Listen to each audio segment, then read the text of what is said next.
ಆತ್ಮೀಯರೇ, analytical me ಚಾನೆಲ್ನಲ್ಲಿ ನಾವಿವತ್ತು ಒಂದಷ್ಟು ಪ್ರಶ್ನೆಗಳನ್ನು ನೋಡುವ.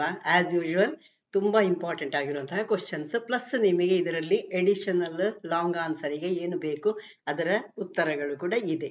ಓಕೆ, ನಿಮ್ಮ TET, GPSTR, PSI, KS ಯಾವುದೇ ಪರೀಕ್ಷೆಗಳಿಗೆ ನೀವು ಕ್ವಶನ್ ಪೇಪರ್ ತಕೊಂಡು ಬರೆಯುವಾಗ ಈ ಪ್ರಶ್ನೆಗಳು ನಿಮ್ಮ ತಲೆಗೆ ಬರ್ತದೆ ಅಥವಾ ಅಲ್ಲಿ ಇದ್ದೇ ಇರ್ತದೆ. ಓಕೆ, ಖಂಡಿತವಾಗಿ ವಿಡಿಯೋನ ಕೊನೆ ತನಕ ನೋಡಿ, ಫ್ರೆಂಡ್ಸಿಗೆ ಶೇರ್ ಮಾಡಿ, ಲೈಕ್ ಮಾಡಿ, ಸಬ್ಸ್ಕ್ರೈಬ್ ಮಾಡದಿದ್ದವರು ಸಬ್ಸ್ಕ್ರೈಬ್ ಮಾಡಿಕೊಂಡು ನನ್ನ ಮೊದಲಿನ ಪಾಠಗಳು ತುಂಬಾ ಇದೆ, ಪ್ರಶ್ನೋತ್ತರಗಳಿದೆ, ಅದನ್ನು ನೋಡ್ಕೊಳ್ಳಿ. ಓಕೆ, ಸ್ಟಾರ್ಟ್ ಮಾಡುವ.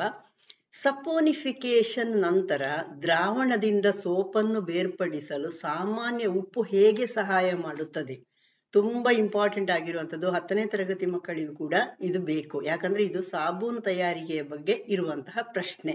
ಸಾಬೂನು ಬೆಳಗ್ಗೆ ಎದ್ದ ತಕ್ಷಣ ನಮಗೆ ಬೇಕಾಗ್ತದೆ ಅಲ್ವಾ? ಹಾಗಾಗಿ how does common salt help in separating soap from the solution after saponification? ಸಾಬೂನಿನ ಸಾಂದ್ರತೆಯನ್ನು ಕಡಿಮೆ ಮಾಡುವ ಮೂಲಕ, by decreasing density of soap, ಸಾಬೂನಿನ ಕರಗುವಿಕೆಯನ್ನು ಕಡಿಮೆ ಮಾಡುವ ಮೂಲಕ, by decreasing solubility of soap, ಸಾಬೂನಿನ ಸಾಂದ್ರತೆಯನ್ನು ಹೆಚ್ಚಿಸುವ ಮೂಲಕ, ಇನ್ಕ್ರೀಸಿಂಗ್ ಡೆನ್ಸಿಟಿ ಆಫ್ ಸೋಪ್, ಸಾಬೂನಿನ ಕರಗುವಿಕೆಯನ್ನು ಹೆಚ್ಚಿಸುವ ಮೂಲಕ, by increasing solubility of soap. ಖಂಡಿತವಾಗಿ ಇಂಪಾರ್ಟೆಂಟ್ ಆದ ಪ್ರಶ್ನೆ ಅಂತ ಹೇಳಿದೆ ನಾನು. ಇಲ್ಲಿ ನಿಮ್ಮ ಆನ್ಸರ್ ಆಗ್ಬೇಕಾದದ್ದು ಸಾಬೂನಿನ ಕರಗುವಿಕೆಯನ್ನು ಕಡಿಮೆ ಮಾಡುದು. ಕರಗುವಿಕೆಯನ್ನು ಕಡಿಮೆ ಮಾಡುದು ಅಂದ್ರೇನು? ಆ ದ್ರಾವಣದಲ್ಲಿ, ಅಂದ್ರೆ ಸಪೋನಿಫಿಕೇಶನ್ ಒಂದು ದ್ರಾವಣ ಆಗಿರ್ತದೆ, ಅಲ್ಲಿ ಅದರಲ್ಲಿ ಈ ಸಾಬೂನು ಕರಗಿಕೊಂಡಿರ್ತದೆ. ಆ ಕರಗಿಕೊಂಡಿದ್ದದ್ದು ಘನರೂಪಕ್ಕೆ ಬರಲಿಕ್ಕೆ ಇದು ಸಹಾಯ ಮಾಡ್ತದೆ, ಮತ್ತು ಅದರಲ್ಲಿ ಬಹಳಷ್ಟು ಅತಿ ಕಡಿಮೆ ಅಥವಾ ಇರುವುದೇ ಇಲ್ಲ ಅಂತ ಹೇಳ್ಬೋದು ನೀವು ಉಪ್ಪನ್ನು ಹಾಕಿ ಕಾಯಿಸುವಾಗ. ಓಕೆ, ಹಾಗಾಗಿ ಸಾಬೂನಿನ ಕರಗುವಿಕೆಯನ್ನು ಕಡಿಮೆ ಮಾಡುವ ಮೂಲಕ ಸಪೋನಿಫಿಕೇಶನ್ ನಂತರ ದ್ರಾವಣದಿಂದ ಸೋಪನ್ನು ಬೇರ್ಪಡಿಸುವಲ್ಲಿ ಸಾಮಾನ್ಯ ಉಪ್ಪು ಸಹಾಯ ಮಾಡುತ್ತದೆ. ನಿಮಗೆ ಸೆಂಟೆನ್ಸ್ ಮೂಲಕ ಕ್ವಶನ್ ಕೇಳ್ತಾರೆ ಅಲ್ವಾ? ನೀವು ಒಂದು ವಾಕ್ಯದಲ್ಲಿ ಬರೀರಿ, 2 ವಾಕ್ಯದಲ್ಲಿ ಬರೀರಿ, ವಿವರಣೆ ಬರೀರಿ, ಈ ತರದ್ದಕ್ಕೆ ನೀವು ಹೀಗೆ ಸೆಂಟೆನ್ಸ್ ಅನ್ನು ಬರಿಬೇಕಾಗ್ತದೆ. Common salt help in separating soap from the solution after saponification by decreasing solubility of soap. Okay, saponification ಅಂದ್ರೆ ಏನು, ಇದರ ಬಗ್ಗೆನೂ ಕೇಳ್ತಾರೆ. ಸಪೋನಿಫಿಕೇಶನ್ ಎಂದರೇನು ಅಂತ ಒಂದು ವಾಕ್ಯದಲ್ಲಿ ಬರೆಯುವಂಥದ್ದು, ಇದೆಲ್ಲ ಪ್ರಶ್ನೆಗಳು ಬರ್ತದೆ ನಿಮಗೆ. ಸಪೋನಿಫಿಕೇಶನ್ ಅಂದ್ರೆ ಇದು ಟ್ರೈಗ್ಲಿಸರೈಡ್ಗಳನ್ನು ಸಾಬೂನು ತಯಾರಿಕೆಯ ಪ್ರಕ್ರಿಯೆಯಲ್ಲಿ ಕೊಬ್ಬಿನ ಆಮ್ಲ ಅದರ ಜೊತೆಗೆ ಲೋಹದ ಲವಣಗಳನ್ನು ರೂಪಿಸ್ಲಿಕ್ಕೆ ಒಂದು ಬಲವಾದ ಬೇಸ್ ಅಥವಾ ಪ್ರತ್ಯಾಮ್ಲದೊಂದಿಗೆ ಸಂಯೋಜಿಸುವಂತಹ ಒಂದು ಪ್ರಕ್ರಿಯೆ. Saponification is a process in which triglycerides are combined with a strong base to form fatty acid metal salts during the soap making process. ಇದು ಸೋಪ್ ಮಾಡುವಂತಹ ಒಂದು ಪ್ರೊಸೆಸ್ ಅಲ್ಲಿ ಇರುವಂತದ್ದು ಈ ಒಂದು ಸಪೋನಿಫಿಕೇಶನ್ ಹೇಳುವಂತದ್ದು. ಅದರ ಬಗ್ಗೆ ಮತ್ತಷ್ಟು ಹೇಳ್ತೇನೆ ನಾನು, ಯಾಕಂದ್ರೆ ಸೋಪ್ ತಯಾರಿಕೆಯನ್ನು ವಿವರಿಸಿ ಈ ತರದ ಪ್ರಶ್ನೆಗಳು ಬರ್ತದೆ ನಿಮಗೆ. ಅದಕ್ಕೆ ಸೋಪ್ ಪ್ರಿಪರೇಷನ್, ನಿಮ್ಗೆ ಒಂದೇ ವಾಕ್ಯದಲ್ಲಿ ನೀವು ಬರಿಬೇಕು ಅಂತ ಇದ್ರೆ, ಸೋಪನ್ನು ಹೇಗೆ ತಯಾರಿಸ್ತಾರೆ ಅಂತ ಕೇಳಿ ಒಂದು ಮಾರ್ಕಿನದು ಪ್ರಶ್ನೆ ಇದೆ ಅಂತಾದ್ರೆ ಆಗ ನೀವು ಇಷ್ಟೇ ಬರೆದ್ರೆ ಸಾಕು. When heated with sodium hydroxide, ಅಥವಾ ಸೋಡಿಯಂ ಹೈಡ್ರಾಕ್ಸೈಡ್ ಅಂತಲೇ ಬರೀರಿ, NaOH ಅಂತ ಬರೋದ್ರು ಪರವಾಗಿಲ್ಲ. Sodium salt is produced by fatty acid and glycerol, vegetable oil or animal fat. Sodium preparation, ಸಾಬೂನ್ ತಯಾರಿಕೆ ಅಂದ್ರೆ ಏನು ಅಂತ ಕೇಳಿದ್ರೆ, ನೀವು ಸೋಡಿಯಂ ಹೈಡ್ರಾಕ್ಸೈಡಿನೊಂದಿಗೆ ಯಾವುದೇ ಸಸ್ಯಜನ್ಯ ಎಣ್ಣೆಯನ್ನು ಹಾಕಿ ಕಾಯಿಸಿದಾಗ ಸೋಪು ಉಂಟಾಗ್ತದೆ. ಅಲ್ಲಿ ಗ್ಲಿಸೆರಾಲ್ ಬಿಡುಗಡೆ ಆಗ್ತದೆ ಹೇಳುವಂತದ್ದನ್ನು ನೀವು ಬರೆದ್ರು ಸಾಕು. ಓಕೆ, ಆದ್ರೆ ನಿಮಗೆ ಈ ತರದಲ್ಲಿ ಪ್ರಶ್ನೆಗಳನ್ನ ಕೇಳ್ತಾರೆ ಎಷ್ಟೋ ಸಲ. ಏನು? Explain the process of preparation of soap in the laboratory. Why is common salt or sodium chloride is added during the preparation of soap? Why is soap not suitable for washing clothes when the water is hard? ಈ ತರದಲ್ಲೆಲ್ಲ ಈ soap ಮತ್ತು ವಾಟರಿಗೆ ಸಂಬಂಧಪಟ್ಟು ನಿಮಗೆ long answers ಬರಿಬೇಕಾಗ್ತದೆ. ಅಂತ ಸಂದರ್ಭದಲ್ಲಿ ನಿಮಗೆ ಉಳಿದದೆಲ್ಲ ಗೊತ್ತಿದೆ. ಸೋಪಿನೊಂದಿಗೆ ನೊರೆ ಕೊಡುವುದಿಲ್ಲ, ಗಡಸು ನೀರು, ಅದೆಲ್ಲ ನಿಮಗೆ ಗೊತ್ತಿದೆ. ಸೋಪಿನ ತಯಾರಿಕೆಯ ಹಂತಗಳು ಗೊತ್ತಿದೆ ನಿಮಗೆ, ಅದು ಜಸ್ಟ್ ಒಂದು ನೆನಪಿಸ್ತೇನೆ. ಸೋಪ್ ತಯಾರಿಕೆಯಲ್ಲಿ ಒಳಗೊಂಡಿರುವಂತಹ ಹಂತಗಳು. ಈಗ ನೀವೇನು ದೊಡ್ಡ ದೊಡ್ಡ ಫ್ಯಾಕ್ಟ್ರಿಗಳಲ್ಲಿ ಏನಿದೆ ಅಂತ ಬರೆಯುವಂತದ್ದಲ್ಲ, ಲ್ಯಾಬ್ ಅಲ್ಲಿ ಹೇಗೆ ಪ್ರಿಪೇರ್ ಮಾಡ್ತಾರೆ ಹೇಳುವಂಥದ್ದನ್ನು ನೀವು ಬರೀಲಿಕ್ಕೆ ಇರುವಂತದ್ದು. Steps involve in the preparation of soap are: ಸುಮಾರು 20 ಮಿಲಿಲೀಟರ್ ಸಸ್ಯಜನ್ಯ ಎಣ್ಣೆಯನ್ನು ಹೊಂದಿರುವಂತಹ ಬೀಕರ್ ಅನ್ನು ತೆಗೆದುಕೊಳ್ಳಬೇಕು. Take a beaker with about 220 ml of castor oil or any vegetable oil in it.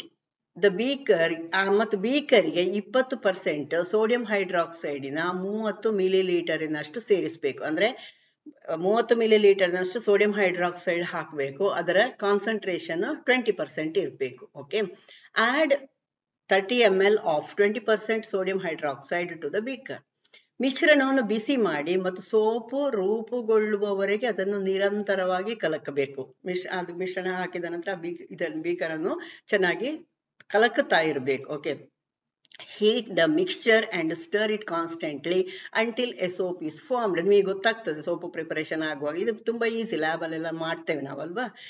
ಇದಕ್ಕೆ 5 ರಿಂದ 10 ಗ್ರಾಮಿನಷ್ಟು ಸಾಮಾನ್ಯ ಉಪ್ಪನ್ನು ಹಾಕಬೇಕು. ಅಲ್ಲಿ ಸೋಪು ಸ್ವಲ್ಪ ಬಿಡುಗಡೆ ಆಗ್ಲಿಕ್ಕೆ ಪ್ರಾರಂಭ ಆಗುವಾಗ ನಿಮಗೆ ಗೊತ್ತಾಗ್ತದೆ, ಆಗ ನೀವು ಉಪ್ಪನ್ನು ಹಾಕಬೇಕು. ಆಗ ಏನಾಗ್ತದೆ, ಅಲ್ಲಿ ಘನ ರೂಪದಲ್ಲಿ ಅಲ್ಲಿ ಎಲ್ಲ ಕರಗಿದ್ದಂಥದ್ದೆಲ್ಲ ವಾಪಸ್ ಮೇಲೆ ಬಂದಿರ್ತದೆ. ಓಕೆ, ಅದು ದ್ರಾವಣದಲ್ಲಿ ಅದು ಮಿಕ್ಸ್ ಆಗಿರ್ತದೆ, ಯಾವುದು ಸೋಪ್ ಆದದ್ದು.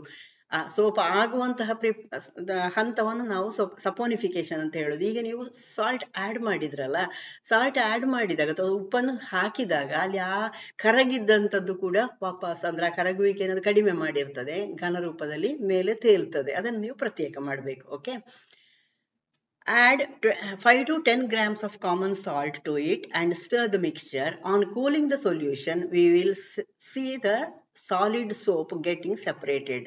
ಉಪ್ಪು ಹಾಕಿ ಸರಿ ಒಂದ್ಸತಿ ಕಲಕಿದ ನಂತರ ಅದು ಕುದಿಲಿಕ್ಕೆ ಪ್ರಾರಂಭ ಆಗು ನೀವು ಆಫ್ ಮಾಡಿದ್ರೆ ಆಯ್ತು. ಈಗ ಘನ ರೂಪದಲ್ಲಿ ಎಲ್ಲ ಸೋಪು ಮೇಲೆ ತೇಲ್ತದೆ. ತುಂಬಾ ಚೆನ್ನಾಗಿರ್ತದೆ ಇದು ಪ್ರೋಸೆಸ್. ನೀವು ಲ್ಯಾಬ್ಗಳಲ್ಲೆಲ್ಲ ಖಂಡಿತವಾಗಿ ಮಾಡ್ಬೇಕು, ಇದನ್ನು ಮಕ್ಕಳಿಗೆ ತೋರಿಸ್ಬೇಕು. ಈಗ ಘನ ಸೋಪು ಸಿಕ್ಕಿತು ಅಂದ್ರೆ ಅದು ಸಾಫ್ಟ್ ಇರ್ತದೆ, ಸ್ವಲ್ಪ ಬಿಸಿ ಇರ್ತದಲ್ಲ, ಆಗ್ಲೇ ಅದನ್ನು ತೆಗಿಬೇಕು. ನಿಮಗೇನಾದ್ರೂ ಅದಕ್ಕೆ ಪರಿಮಳಕ್ಕೆಲ್ಲ ಮಿಕ್ಸ್ ಮಾಡ್ಬೇಕು ಅಂತ ಹೇಳಿದ್ರೆ ಆ ಸಂದರ್ಭದಲ್ಲಿ ನೀವೆಲ್ಲ ಮಿಕ್ಸ್ ಮಾಡ್ಕೊಳ್ಬೇಕು. ಅದು ತುಂಬಾ ಸಾಫ್ಟ್ ಇರುವಾಗಲೇ ಅದಕ್ಕೆ ಏನಾದ್ರೂ ಪರಿಮಳದ ಹಾಕ್ಬೇಕು, ಕಲರ್ ಹಾಕ್ಬೇಕು ಅಂತೆಲ್ಲ ಇದ್ರೆ ಅದನ್ನು ತೆಗೆದು ಎಲ್ಲ ಮಿಕ್ಸ್ ಮಾಡಿ ಅನಂತರ ಒಂದು ಅಚ್ಚಿನಲ್ಲಿ ಅದನ್ನು ಹಾಕಿ ಇಡಿ. ಸ್ವಲ್ಪ ಹೊತ್ತಾಗೂ ಅದು ತಣ್ಣಗಾಗುವಾಗ ಸರಿ ಗಟ್ಟಿ ಅಂತ ಸೋಪ್ ಆಗ್ತದೆ. ಬಾರ್ ಸೋಪ್ಗಳು ನೀವು ಕಟ್ ಮಾಡಿಕೊಂಡು ನಿಮಗೆ ಬೇಕಾದ ಶೇಪಲ್ಲಿ ನೀವು ಕಟ್ ಮಾಡ್ಬೋದು.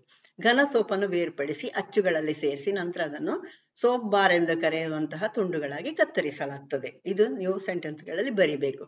The solid soap once separated is made to set and then it is cut into pieces called soap bars. Okay, ಈ ತರದಲ್ಲಿ ನೀವು ಸೆಂಟೆನ್ಸ್ಗಳನ್ನು, ಅಂದ್ರೆ ಸಾಮಾನ್ಯವಾಗಿ ನೀವು ಉದ್ದಕ್ಕೆ ನೀವು ಸೆಂಟೆನ್ಸ್ ಬರ್ಕೊಂಡು ಹೋಗುವುದಕ್ಕಿಂತ ಸ್ಟೆಪ್ ಬೈ ಸ್ಟೆಪ್ ಕಲಿಯುವುದು ಒಳ್ಳೇದು, ನಿಮಗೆ ಸರಿ ನೆನಪಿರ್ತದೆ. ನೀವು ಲಾಂಗ್ ಆನ್ಸರ್ಸ್ ಯಾವಾಗ್ಲೂ ಲಾಂಗ್ ಆನ್ಸರೇ, ಇದು ಲಾಂಗ್ ಆನ್ಸರೇ, ಪಾಯಿಂಟ್ ಹಾಕಿದ್ರೆ ಕೊಡ್ತಾರ ಮಾರ್ಕ್ಸ್ ಅಂತ ನೀವು ಡೌಟ್ ಮಾಡಬೇಡಿ, ಖಂಡಿತ ಸಿಗ್ತದೆ. ಯಾಕಂದ್ರೆ ಅವರಿಗೆ ಕ್ಲಿಯರ್ ಆಗ್ತದೆ, ಇವನಿಗೆ ಹಂತವಾಗಿ ಏನ್ ಗೊತ್ತಿದೆ ಅಂತ. ಓಕೆ, ತುಂಬಾ ಇದನ್ನೇ ನೀವು ಉದ್ದಕ್ಕೆ ಸೆಂಟೆನ್ಸ್ಗಳಲ್ಲಿ ಕಂಟಿನ್ಯೂಸ್ ಬರ್ಕೊಂಡು ಹೋಗಿ ಬರೀಬಹುದು.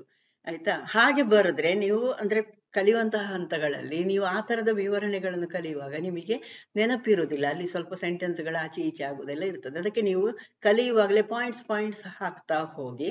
ಹಾಗೆ ಹಾಕಿದಾಗ ನಿಮಗೆ ಅಲ್ಲಿ ಬರೆಯುವಾಗಲೂ ನೀವು ಅದೇ ತರನೇ ಸೆಂಟೆನ್ಸ್ ಮಾಡ್ಕೊಂಡು ಬರಿಬಹುದು. ಇದು ತುಂಬಾ ಈಸಿ ಮೆಥಡ್ ಲಾಂಗ್ ಆನ್ಸರಿಗೆ. ಓಕೆ, ಮಾರ್ಕ್ಸ್ ಸಿಗ್ತದೆ. ನೀವು ಪಾಯಿಂಟ್ ಹಾಕಬಹುದು ಅಥವಾ ಕೆಳಗೆ ಒಂದೊಂದು ಸೆಂಟೆನ್ಸ್ ಬರಿತಾ ಹೋಗ್ಬೋದು. ಅಲ್ಲಿ 1, 2 ಹಾಕದಿದ್ರು ಪರವಾಗಿಲ್ಲ. ಓಕೆ, ನೆಕ್ಸ್ಟ್, ಫ್ಯಾರನ್ಹೀಟ್ ಮಾಪಕ ಅಥವಾ ಪ್ರಮಾಣದಂತೆ ನೀರು ಘನೀಕರಿಸುವ ಬಿಂದು. ಫ್ಯಾರನ್ಹೀಟ್ ಪದ್ಧತಿಯಲ್ಲಿ ಈಗ ನೀರು ಘನೀಕರಿಸುವ ಬಿಂದು ಕೊಡಬೇಕು. What is the freezing point of water as per Fahrenheit scale? ಇಲ್ಲಿ 0 degree Fahrenheit, 32 degree Fahrenheit, 100 degree Fahrenheit, 212 degree Fahrenheit. ಇಲ್ಲಿ 0 degree centigrade, 0 degree Fahrenheit, 32 degree Fahrenheit, 100 degree Fahrenheit, 212 degree Fahrenheit. ಹೀಗೆ ಕೊಡುವುದರ ಬದಲು ನಿಮಗೆ ಯಾವುದೋ ಬೇರೆ ಸಂಖ್ಯೆಯನ್ನು ಕೊಡಬಹುದು. 10 ಡಿಗ್ರಿ ಸೆಂಟಿಗ್ರೇಡ್ ಅನ್ನು ಫ್ಯಾರನ್ಹೀಟ್ಗೆ ನೀವು ಬದಲಾಯಿಸಿ ಅಂತ ಕೇಳಬಹುದು. ಆಗ ನಿಮಗೆ ಸೂತ್ರ ಬೇಕು, ಇದರಲ್ಲಿ ನೀವು ನೆನಪಿಟ್ಕೊಂಡು ಬರೀತೀರಿ. ಯಾಕೆ ಘನೀಕರಣ ಬಿಂದು ಎಷ್ಟು ಅದನ್ನೆಲ್ಲ ನೀವು ಕೆಲ್ವಿನ್ ಸ್ಕೇಲ್ ಇದೆಲ್ಲ ತುಂಬಾ ಸತಿ ಬರ್ತದೆ ನಿಮಗಲ್ಲ. ಆದ್ರೆ ಲೆಕ್ಕಾಚಾರ ಮಾಡಿ ಬರಿಬೇಕು ಅಂತ ಇದ್ದಾಗ, ಅಂದ್ರೆ ಘನೀಕರಣ ಬಿಂದು ಅಥವಾ ದ್ರವೀಕರಣ ಬಿಂದು ಅಥವಾ ಕುದಿಯುವ ಬಿಂದು ಅಂತೆಲ್ಲ ಕೊಡದೆ ನಿಮಗೆ ಬೇರೆ ಯಾವುದೋ ಸಂಖ್ಯೆ ಕೊಟ್ಟಾಗ ನಿಮಗೆ ಗೊತ್ತಾಗ್ಬೇಕು. ಇಲ್ಲಿ ನಿಮ್ಮ ಆನ್ಸರ್ 32 ಡಿಗ್ರಿ ಫ್ಯಾರನ್ಹೀಟ್. ಇದು ಹೇಗೆ ಬಂತು? ನೀವು ಯಾವುದೇ ಡಿಗ್ರಿ ಸೆಂಟಿಗ್ರೇಡ್ ಅನ್ನು ಫ್ಯಾರನ್ಹೀಟ್ ಮಾಡ್ಲಿಕ್ಕೆ ಸೂತ್ರ ಇದೆ. ನಾನು ಉಷ್ಣ ಪಾಠದಲ್ಲಿ ಇದನ್ನೆಲ್ಲ ವಿವರಿಸಿದ್ದೇನೆ. ಉಷ್ಣ ಪಾಠದಲ್ಲಿ ಡಿಗ್ರಿಯನ್ನು ಸೆಂಟಿಗ್ರೇಡಿಗೆ ಮಾಡುದು, ಸೆಂಟಿಗ್ರೇಡ್ ಇಂದ ಯಾವುದು ಫ್ಯಾರನ್ಹೀಟ್ಗೆ ಮಾಡುದು ಅಥವಾ ಕೆಲ್ವಿನ್ ಸ್ಕೇಲಿಗೆ ಮಾಡುದು, ಇದನ್ನೆಲ್ಲ ನಾನು ಹಾಕಿದ್ದೇನೆ ಉಷ್ಣ ಪಾಠದಲ್ಲಿ. ಖಂಡಿತವಾಗಿ ಉಷ್ಣ ಪಾಠವನ್ನು ನೋಡ್ಕೊಳ್ಳಿ, ಅದರಲ್ಲೆಲ್ಲ ವಿವರಣೆಗಳಿದೆ, ಪ್ರತಿಯೊಂದು ವಿವರಣೆಗಳು ಇದೆ, ಪ್ಲಸ್ ಕ್ವಶನ್ಸ್ ಇದೆ. ನಿಮಗೆ ತುಂಬಾ ಈಸಿ ಆಗ್ತದೆ ಅದನ್ನು ನೋಡ್ಕೊಂಡ್ರೆ. ಇಲ್ಲಿ ಡಿಗ್ರಿ ಫ್ಯಾರನ್ಹೀಟ್ ಅನ್ನು ನೀವು ಡಿಗ್ರಿ ಸೆಂಟಿಗ್ರೇಡ್ ಅನ್ನು ನೀವು ಡಿಗ್ರಿ ಫ್ಯಾರನ್ಹೀಟಿಗೆ ಹಾಕ್ಲಿಕ್ಕೆ ನಿಮಗೊಂದು ಸೂತ್ರ ಇದೆ. ಯಾವುದು? ಡಿಗ್ರಿ ಸೆಂಟಿಗ್ರೇಡ್ ಗುಣಿಸು 5/9 ಪ್ಲಸ್ 32. ಇದು ನಿಮ್ಮ ಸೂತ್ರ, ನೆನ್ಪಿಟ್ಕೊಳ್ಳಿ. ಡಿಗ್ರಿ ಫ್ಯಾರನ್ಹೀಟ್ ಅನ್ನು ಡಿಗ್ರಿ ಸೆಂಟಿಗ್ರೇಡ್ ಅನ್ನು ನೀವು ಡಿಗ್ರಿ ಫ್ಯಾರನ್ಹೀಟ್ಗೆ ಬದಲಾಯಿಸುವಾಗ ಡಿಗ್ರಿ ಸೆಂಟಿಗ್ರೇಡ್ ಎಷ್ಟು ಕೊಟ್ಟಿದೆ ಅದನ್ನು ಬರಿಬೇಕು, ಗುಣಿಸು 5/9 ಅದರ ಬಂದ ಉತ್ತರ ಪ್ಲಸ್ 32 ನೀವು ಮಾಡಬೇಕು. ಓಕೆ, ಈಗ ಇಲ್ಲಿ ಏನಾಗ್ತದೆ, 0 ಡಿಗ್ರಿ ಸೆಂಟಿಗ್ರೇಡ್. ನಿಮಗೆ ನೀರಿನ ಘನೀಕರಣ ಬಿಂದು ಗೊತ್ತಿದೆ, 0 ಡಿಗ್ರಿ ಸೆಂಟಿಗ್ರೇಡ್. ಕುದಿಯುವ ಬಿಂದು ಅಥವಾ ಆವಿಯಾಗುವ ಬಿಂದು ಅಂತ ಕೊಟ್ರೆ ಆಗ ನೀವು 100 ಡಿಗ್ರಿ ಸೆಂಟಿಗ್ರೇಡ್ ಅಂತ ಬರೀತೀರಿ. ಓಕೆ, 100 ಇಲ್ಲಿ ಈ ಲೆಕ್ಕದಲ್ಲಿ ನಿಮಗೆ ಡಿಗ್ರಿ ಸೆಂಟಿಗ್ರೇಡ್ ಈಕ್ವಲ್ಸ್ 0 ಅಲ್ವಾ. ಈಗ ಫ್ಯಾರನ್ಹೀಟಿಗೆ ಅದನ್ನು ಬದಲಾಯಿಸ್ಬೇಕಲ್ವಾ. ಫ್ಯಾರನ್ಹೀಟ್ ಸಮ ಇಲ್ಲಿ ಡಿಗ್ರಿ ಸೆಂಟಿಗ್ರೇಡ್ ಇದ್ದಲ್ಲಿ ನೀವು 0 ಹಾಕ್ಬೇಕಾಗ್ತದೆ, 0 ಹಾಕ್ಬೇಕು. 0 ಗುಣಿಸು ಯಾವುದೇ ಸಂಖ್ಯೆ ಹಾಕಿದ್ರೆ ಅಲ್ಲಿ ನಿಮಗೆ ಒಂದು 0 ಸಿಗ್ತದೆ ಅಲ್ವಾ. ಇಲ್ಲಿ 0 ಗುಣಿಸು 5/9 ಹೇಳಿದ್ರೆ ನಿಮಗೆ 0 ಸಿಕ್ಕಿತು, ಪ್ಲಸ್ 32. ಹಾಗಾದ್ರೆ ಆನ್ಸರ್ ಎಷ್ಟು ನಿಮ್ಮದು? 32 ಡಿಗ್ರಿ ಫ್ಯಾರನ್ಹೀಟ್ ಆಯ್ತು ಅಲ್ವಾ. ಡಿಗ್ರಿ ಸೆಂಟಿಗ್ರೇಡ್ ದಿಂದ ನೀವು ಡಿಗ್ರಿ ಫ್ಯಾರನ್ಹೀಟ್ಗೆ ಬದಲಾಯಿಸಿದ್ರಿ. ನೀವಿಲ್ಲಿ 32 ಅಥವಾ 15 ಏನೋ ಒಂದು ತೆಕ್ಕೊಂಡಿದ್ದೀರಿ ಅಂತ ಇಟ್ಕೊಳ್ಳಿ. 15 ಡಿಗ್ರಿ ಸೆಂಟಿಗ್ರೇಡ್ ಅಂತ ತೆಕ್ಕೊಂಡ್ರೆ 5 ಛೇದದಲ್ಲಿ ಇದೆ, 5 ಇಲ್ಲಿ 3, 5 3 15 ಆಯ್ತು, 9 3 27, 27 ಪ್ಲಸ್ 32 ಅಷ್ಟು ಡಿಗ್ರಿ ಫ್ಯಾರನ್ಹೀಟ್. ಓಕೆ, ಆ ರೀತಿಯಲ್ಲಿ ನೀವು ಲೆಕ್ಕಾಚಾರ ಮಾಡ್ಕೊಳ್ಬೇಕು. ಸರಿ, ನೆಕ್ಸ್ಟ್, ಹೆಪ್ಟೇನಿನಲ್ಲಿ ಎಷ್ಟು ಇಂಗಾಲದ ಪರಮಾಣುಗಳಿವೆ? How many carbon atoms are present in heptane? ಇಲ್ಲಿ ಹೆಪ್ಟೇನ್ ಅಂದ್ರೆ C7H16 ಆಗ್ತದೆ. ಅಂದ್ರೆ ಇದೆಲ್ಲ ಹೇಗೆ ಗೊತ್ತಾಗುದು ನಿಮಗೆ? ಆರ್ಟ್ಸಿನವರಿಗೆ ಸ್ವಲ್ಪ ಇದು 10ನೇ ಕ್ಲಾಸ್ನಲ್ಲಿ ಒಂದು ಸ್ವಲ್ಪ ಬಂದಿರ್ತದೆ ನಿಮಗೆ, ಆಮೇಲೆ ನಿಮಗೆ ಅದು ಮರ್ತೇ ಹೋಗಿರ್ತದೆ. ಅದಕ್ಕೆ ನಾನು ನಿಮಗೆ ಹೇಳಿದ್ದೇನೆ, methane, ethane, propane, butane, pentane, hexane, heptane ಅಂತ ಲೆಕ್ಕ ನೀವು ಕಂಟಿನ್ಯೂಸ್ ಅದನ್ನೊಂದು ಕಲಿಬೇಕು ಅಂತ. ಅಂದ್ರೆ ಮೀಥೇನ್ ಕಾರ್ಬನ್ ಒಂದಿದ್ದದ್ದು, methane, ethane, propane, butane, pentane, hexane, heptane ಹೇಳುವಾಗ ಅಲ್ಲಿ 7ನೇ ಸಂಖ್ಯೆ ಬಂತು, C7 ಆಯ್ತು. ಓಕೆ, ಇನ್ನಿದನ್ನು ಎಷ್ಟು ಹೈಡ್ರೋಜನ್ ಎಷ್ಟಿದೆ ಅಂತ ಹೇಗೆ ನೋಡ್ಬೇಕು ನೀವು? ಹಾಗಾದ್ರೆ ಇಲ್ಲಿ C7 ಈಸಿಯಾಗಿ ಬಂತು ನಿಮಗೆ. ಅದಕ್ಕೆ ಸೂತ್ರ ಏನು? ಹೆಪ್ಟೇನ್ ಏನಿಗೆ CnH2n ಪ್ಲಸ್ 2 ಅಲ್ವಾ. CN 7, H2n ಎಷ್ಟಾಯ್ತು? H2 ಹೇಳುವಾಗ 7 14 ಆಯ್ತು, ಪ್ಲಸ್ 2. ಆಲ್ಕೀನ್ ಅನ್ನು ಕೇಳಿದ್ರೆ ಇಲ್ಲಿ ಹೆಪ್ಟೇನಿನ ಬದಲು ಹೆಪ್ಟೀನ್ ಕೇಳಿದ್ರೆ CnH2n ಅಷ್ಟೇ ಸೂತ್ರ. ಹೆಪ್ಟೈನ್ ಅಂತ ಕೇಳಿದ್ರೆ ಅಲ್ಲಿ ಹೆಪ್ಟೈನ್ ನಲ್ಲಿ ಜಲಜನಕ ಎಷ್ಟಿದೆ ಅಂತ ಕೇಳ್ಬಹುದು ನೆಕ್ಸ್ಟ್, ಆಗ ನಿಮ್ಗೆ ಸೂತ್ರ ನೆನಪಿರ್ಬೇಕು. ಹೆಪ್ಟೈನ್ ಹೆಪ್ಟಾ ಅಂದ್ರೆ 7 ಅಂತ ಗೊತ್ತಿರ್ತದೆ, ಹೆಪ್ಟೈನ್ ಅಂದ್ರೆ ಏನು ಅಂತ, ಅಲ್ಲಿ ಹೈಡ್ರೋಜನ್ ಎಷ್ಟು ಅಂತ ಕೇಳಿದ್ರೆ CnH2n -2 ಹಾಕ್ಬೇಕು. ಇದೆಲ್ಲ ನಾನು ಹೈಡ್ರೋಕಾರ್ಬನ್ಸ್ ಪಾಠದಲ್ಲಿ ಹಾಕಿದ್ದೇನೆ. ಹೈಡ್ರೋಕಾರ್ಬನ್ ಪಾಠವನ್ನು ನೋಡ್ಕೊಳ್ಳಿ, ಅದರಲ್ಲಿ ತುಂಬಾ ಬೇಸಿಕ್ ವಿಷಯಗಳಿದೆ, ತುಂಬಾ ಈಸಿಯಾಗಿ ನಿಮಗೆ ಸಿಗುವಂತಹ ಅಂಕಗಳು, ಕಳ್ಕೊಳ್ಬೇಡಿ. ಒಂದ್ಸತಿ ಆ ಹೈಡ್ರೋಕಾರ್ಬನ್ ಪಾಠವನ್ನು ವೀಕ್ಷಿಸಿ. ಓಕೆ, ನೆಕ್ಸ್ಟ್, ವಲ್ಕನೀಕರಣ. ನೋಡಿ ಎಷ್ಟು ಚಂದದ ಪ್ರಶ್ನೆ. ವಲ್ಕನೀಕರಣದಲ್ಲಿ ನೈಸರ್ಗಿಕ ರಬ್ಬರ್ ಅನ್ನು ಡ್ಯಾಶ್ ಜೊತೆ ಬಿಸಿ ಮಾಡಲಾಗ್ತದೆ. ವಲ್ಕನೀಕರಣ ಅಂದ್ರೆ ಏನು? ವಲ್ಕನೈಸೇಷನ್ ಅಂದ್ರೆ ಏನು? ಇದು ಇಂಪಾರ್ಟೆಂಟ್ ಕ್ವಶನ್ ಒಂದು. ಯಾಕೆ ಇಂಪಾರ್ಟೆಂಟ್ ಅಂದ್ರೆ ಇದು ದೈನಂದಿನ ಜೀವನಕ್ಕೆ ಸಂಬಂಧಪಟ್ಟದ್ದು, ನಮ್ಮ ಲೈಫಿಗೆ ಸಂಬಂಧಪಟ್ಟಂತಹ ಪ್ರಶ್ನೆಗಳು. ರಬ್ಬರ್, ಮರದಿಂದ ರಬ್ಬರ್ ಅನ್ನು ಕಲೆಕ್ಟ್ ಮಾಡ್ತಾರಲ್ಲ, ಆ ರಬ್ಬರ್ ಹೇಗಿರ್ತದೆ ನೋಡಿದ್ರ, ಅದನ್ನು ತೆಳು ಹಾಳೆಗಳಾಗಿ ಮಾಡಿ ಒಣಗಿಸ್ತಾರೆ. ಒಣಗಿಸಿದ ನಂತರ ಅದನ್ನು ಫ್ಯಾಕ್ಟರಿಗೆ ಕೊಟ್ಟು ಬಿಡ್ತಾರೆ ಅಲ್ವಾ. ಇದನ್ನು ನೀವು ಎಳೆದ್ರೆ ಅದು ಉದ್ದಕ್ಕೆ ಬರ್ತದೆ, ಚೆಂದಾಗಿ ಉದ್ದಕ್ಕೆ ಬರ್ತದೆ, ಬಿಟ್ಟ ತಕ್ಷಣ ಪುನಃ ಸಣ್ಣ ಶೇಪಿಗೆ ಬರ್ತದೆ. ಇದರಿಂದ ನೀವೇನನ್ನಾದ್ರೂ ಮಾಡ್ಲಿಕ್ಕೆ ಸಾಧ್ಯತೆ ಇದೆಯಾ? ಇಲ್ಲ. ನೀವು ಬಲ ಹಾಕಿ ಅದನ್ನು ಇಬ್ಬರು 1 ಮೀಟರ್ ಉದ್ದಕ್ಕೆ ಎಳಿಬಹುದು, ಒಂದಿಷ್ಟು ಸಣ್ಣದಿದ್ದದನ್ನು. ಓಕೆ, ಆದ್ರೆ ಅದು ಮತ್ತೆ ಪುನಃ ಏನು ಎಳೆದ ನಂತರ ಅದು ಮತ್ತೆ ಪುನಃ ಅಷ್ಟೇ ಸಣ್ಣ ಪ್ರಮಾಣಕ್ಕೆ ಬಂದು ಬಿಡ್ತದೆ. ಅದರ ರೂಪ ನಮಗೆ ಬೇಕಾದದ್ದಕ್ಕೆ ಹೇಗೆ ತಯಾರು ಮಾಡ್ಲಿಕ್ಕೆ ಸಾಧ್ಯ ಅಲ್ವಾ? ಅಂತಹ ಸಂದರ್ಭದಲ್ಲಿ ಈ ವಲ್ಕನೀಕರಣ ತುಂಬಾ ಪ್ರಯೋಜನಕಾರಿ ಆಗ್ತದೆ. ಅಂದ್ರೆ ಅದಕ್ಕೆ ಸ್ವಲ್ಪ ಗಡಸುತನ, ನಮಗೆ ಎಷ್ಟು ಬೇಕೋ ಅಷ್ಟು ಗಡಸುತನವನ್ನು ಉಂಟು ಮಾಡ್ಲಿಕ್ಕೆ ಅದಕ್ಕೆ ಏನನ್ನು ಹಾಕಿ ಕಾಯಿಸ್ತಾರೆ ಅಂತ ಕೇಳಿದ್ದು. ಇಲ್ಲಿ ಆನ್ಸರ್ ನಿಮ್ಮದು ಸಲ್ಫರ್ ಆಗ್ಬೇಕು. ಇನ್ನು vulcanisation, natural rubber is heated with sulphur, ಆಯ್ತಾ? ಸಲ್ಫರ್ ಅಂದ್ರೆ ಗಂಧಕದ ಒಟ್ಟಿಗೆ ಕಾಯಿಸುವುದು. ಎಂತದಿದು ಒಂದು ಸ್ವಲ್ಪ ನೋಡುವ, ಯಾಕಂದ್ರೆ ವಾಟ್ ಇಸ್ ವಲ್ಕನೈಸೇಷನ್ ಅಂತ ಕೇಳಿ ನಿಮಗೆ 2 ಮಾರ್ಕ್ಗಳಲ್ಲಿ ಕೊಡಬಹುದು. ಅಂತಹ ಸಂದರ್ಭದಲ್ಲಿ ಇದನ್ನು ಯಾರು ಬರ್ದದ್ದು ಅಥವಾ ಇದು ಯಾಕೆ ಈ ಹೆಸರು ಬಂತು, ಇಂಥದ್ದೆಲ್ಲ ಕೂಡ ಇಂಪಾರ್ಟೆಂಟ್ ಆಗಿರ್ತದೆ. ಈ ವಲ್ಕನ್ ಅಂದ್ರೆ ರೋಮನ್ ಮತ್ತು ಗ್ರೀಕರ ಬೆಂಕಿಯ ದೇವರು, ಅಂದ್ರೆ ನಾವು ಅಗ್ನಿಯನ್ನು ನಮ್ಮ ದೇವರು ಅಂತ ಹೇಳ್ತೇವಲ್ಲ, ಅದೇ ತರ ಅವರಿಗೆ ವಲ್ಕನ್ ಹೇಳುವಂಥದ್ದು. ವಲ್ಕನ್ ಅವರ ರೋಮನ್ನರಿಗೆ ಮತ್ತೆ ಗ್ರೀಕರಿಗೆ ಅದು ಬೆಂಕಿಯ ದೇವರು ಅಂತ ಅವರಿಗೆ. ಓಕೆ, ವಲ್ಕನೀಕರಣವು ಶಾಖ ಮತ್ತು ಒತ್ತಡದ ಕ್ರಿಯೆಯ ಮೂಲಕ ಸಾವಯವ ಅಥವಾ ಅಜೈವಿಕ ವಸ್ತುಗಳೊಂದಿಗೆ ರಾಸಾಯನಿಕವಾಗಿ ರಬ್ಬರ್ ಅಣುಗಳನ್ನು ಅಡ್ಡ ಸಂಪರ್ಕಿಸುವ ಅಥವಾ ಕ್ರಾಸ್ ಲಿಂಕ್ ಮಾಡುವಂತಹ ಒಂದು ಪ್ರಕ್ರಿಯೆ. ರಾಸಾಯನಿಕವಾಗಿ ಕ್ರಾಸ್ ಲಿಂಕ್ ಆಗಿರುವ ರಬ್ಬರ್ ಅನ್ನು ವಲ್ಕನೈಸೇಟ್ ಎಂದು ಕರೀತಾರೆ. ಇದಿಷ್ಟು ನೀವು ಸೆಂಟೆನ್ಸ್ ಅಲ್ಲಿ ಬರಿಬೇಕಾಗ್ತದೆ. ಅಂದ್ರೆ ಒತ್ತಡ ಮತ್ತು ಶಾಖದ ಪ್ರಕ್ರಿಯೆ ಉಂಟು ಮಾಡಬೇಕು. ಯಾವಾಗ ಗಂಧಕವನ್ನು ಸೇರಿಸಿ ನೀವು ಅದನ್ನು ಆ ರೀತಿ ಬರಿಬಹುದು. ನೈಸರ್ಗಿಕ ರಬ್ಬರ್ನ ಜೊತೆಗೆ ಗಂಧಕವನ್ನು ಸೇರಿಸಿ ಒತ್ತಡ ಮತ್ತು ಶಾಖದ ಕ್ರಿಯೆಯಿಂದ ಅದನ್ನು ಸ್ವಲ್ಪ ಗಡಸುತನ ಕೊಡುವಂತಹ ಪ್ರಕ್ರಿಯೆ ಅಂತ ಬರೀಬಹುದು. ಓಕೆ, ಅದಕ್ಕೆ ಗಡಸುತನ, ಬೇಕಾದಷ್ಟು ಪ್ರಮಾಣದ ಗಡಸುತನವನ್ನು ಕೊಡುವಂತಹ ಪ್ರಕ್ರಿಯೆಯನ್ನು ವಲ್ಕನೀಕರಣ ಅಂತ ಕರೀತಾರೆ. ಓಕೆ, ಈ ವಲ್ಕನೀಕರಣ ಮಾಡಿದಂತಹ ರಬ್ಬರ್ ಅನ್ನು ನಾವು ವಲ್ಕನೈಸೇಟ್ ರಬ್ಬರ್ ಅಂತ ಕರಿತೇವೆ ಅಂತ ಬರಿಬಹುದು. Okay, vulcanisation is a process of cross linking rubber molecules. ಇದೆಲ್ಲ ನಿಮಗೆ ಕ್ರಾಸ್ ಲಿಂಕಿಂಗ್ ಮಾಲಿಕ್ಯೂಲ್ಸ್ ಇದೆಲ್ಲ ನಿಮಗೆ ಮರ್ತು ಹೋದ್ರೆ ನೀವು ನಾನು ಹೇಳಿದ ರೀತಿ ಬರಿಬಹುದು. Chemically with organic or inorganic substance through the action of heat and pressure. ಒತ್ತಡ ಮತ್ತು ಉಷ್ಣತೆಯನ್ನು ಹಾಕಬೇಕು. The rubber which is cross linked chemically is known as vulcanisate. Okay, ಇದನ್ನು ಯಾರು ಕಂಡುಹಿಡಿದದ್ದು? ಯಾರು ಇದನ್ನು? Charles Goodyear. ಇವರು ರಬ್ಬರಿನ ವಾಣಿಜ್ಯ ಬಳಕೆಗೆ ಈ ರಬ್ಬರನ್ನು ಬಳಸಲಿಕ್ಕೆ ಸಾಧ್ಯ ಆದದ್ದು ಈ ವಲ್ಕನೈಸೇಷನ್ ಪ್ರಕ್ರಿಯೆಯಿಂದ.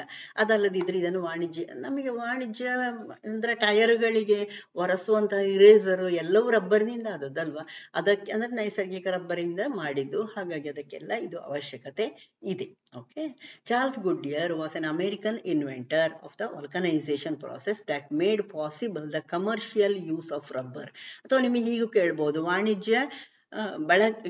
ರಬ್ಬರು ವಾಣಿಜ್ಯ ಬಳಕೆಗೆ ಸಾಧ್ಯ ಆಗುವಂತೆ ಮಾಡಿದವರು ಯಾರು? ಈ ಕ್ರಿಯೆಯನ್ನು ಅಥವಾ ಈ ಪ್ರಕ್ರಿಯೆಯನ್ನು ಏನು ಅಂತ ಕರೀತಾರೆ? ಈ ತರದ ಪ್ರಶ್ನೆಗಳನ್ನು ಸೇರಿಸಿಕೊಂಡು ಲಾಂಗ್ ಆನ್ಸರ್ ಕೇಳಬಹುದು. ಅದಕ್ಕೋಸ್ಕರ ಇಷ್ಟು ವಿಷಯಗಳನ್ನು ಕೊಟ್ಟದ್ದು. ವಲ್ಕನ್ ಯಾಕೆ ವಲ್ಕನ್ ಹೆಸರು ಕೊಟ್ಟದ್ದು ಅಂತ ಕೇಳಿದ್ರೆ, Vulcan is the Roman and Greek god of fire ಅಂತ ಬರೆದ್ರೆ ಮುಗೀತು. ಓಕೆ, ಸರಿಯಾದ ಕೋಡ್ ಅನ್ನು ಆಯ್ಕೆ ಮಾಡಿ. ಓಕೆ, ಇದು ಚೆನ್ನಾಗಿದೆ ಪ್ರಶ್ನೆ ನೋಡಿ. Select the correct code given below. ಬಾಳೆಹಣ್ಣು ಪ್ರತಿದಿನ ತಿನ್ನುವಂಥದ್ದು, ನೀವು ನೆನ್ಪಿಟ್ಕೊಳ್ಳಿ. ಬಾಳೆಹಣ್ಣು ತುಲನಾತ್ಮಕವಾಗಿ ಹೆಚ್ಚು ಕ್ಯಾಲರಿಗಳನ್ನು ಹೊಂದಿದೆ, ಆದರೆ ಕಡಿಮೆ ಜೀವಸತ್ವಗಳು ಖನಿಜಗಳನ್ನು ಹೊಂದಿದೆ ಮತ್ತು ಇದು ನಿರಂತರ ಸಿಗುವ ಹಣ್ಣು.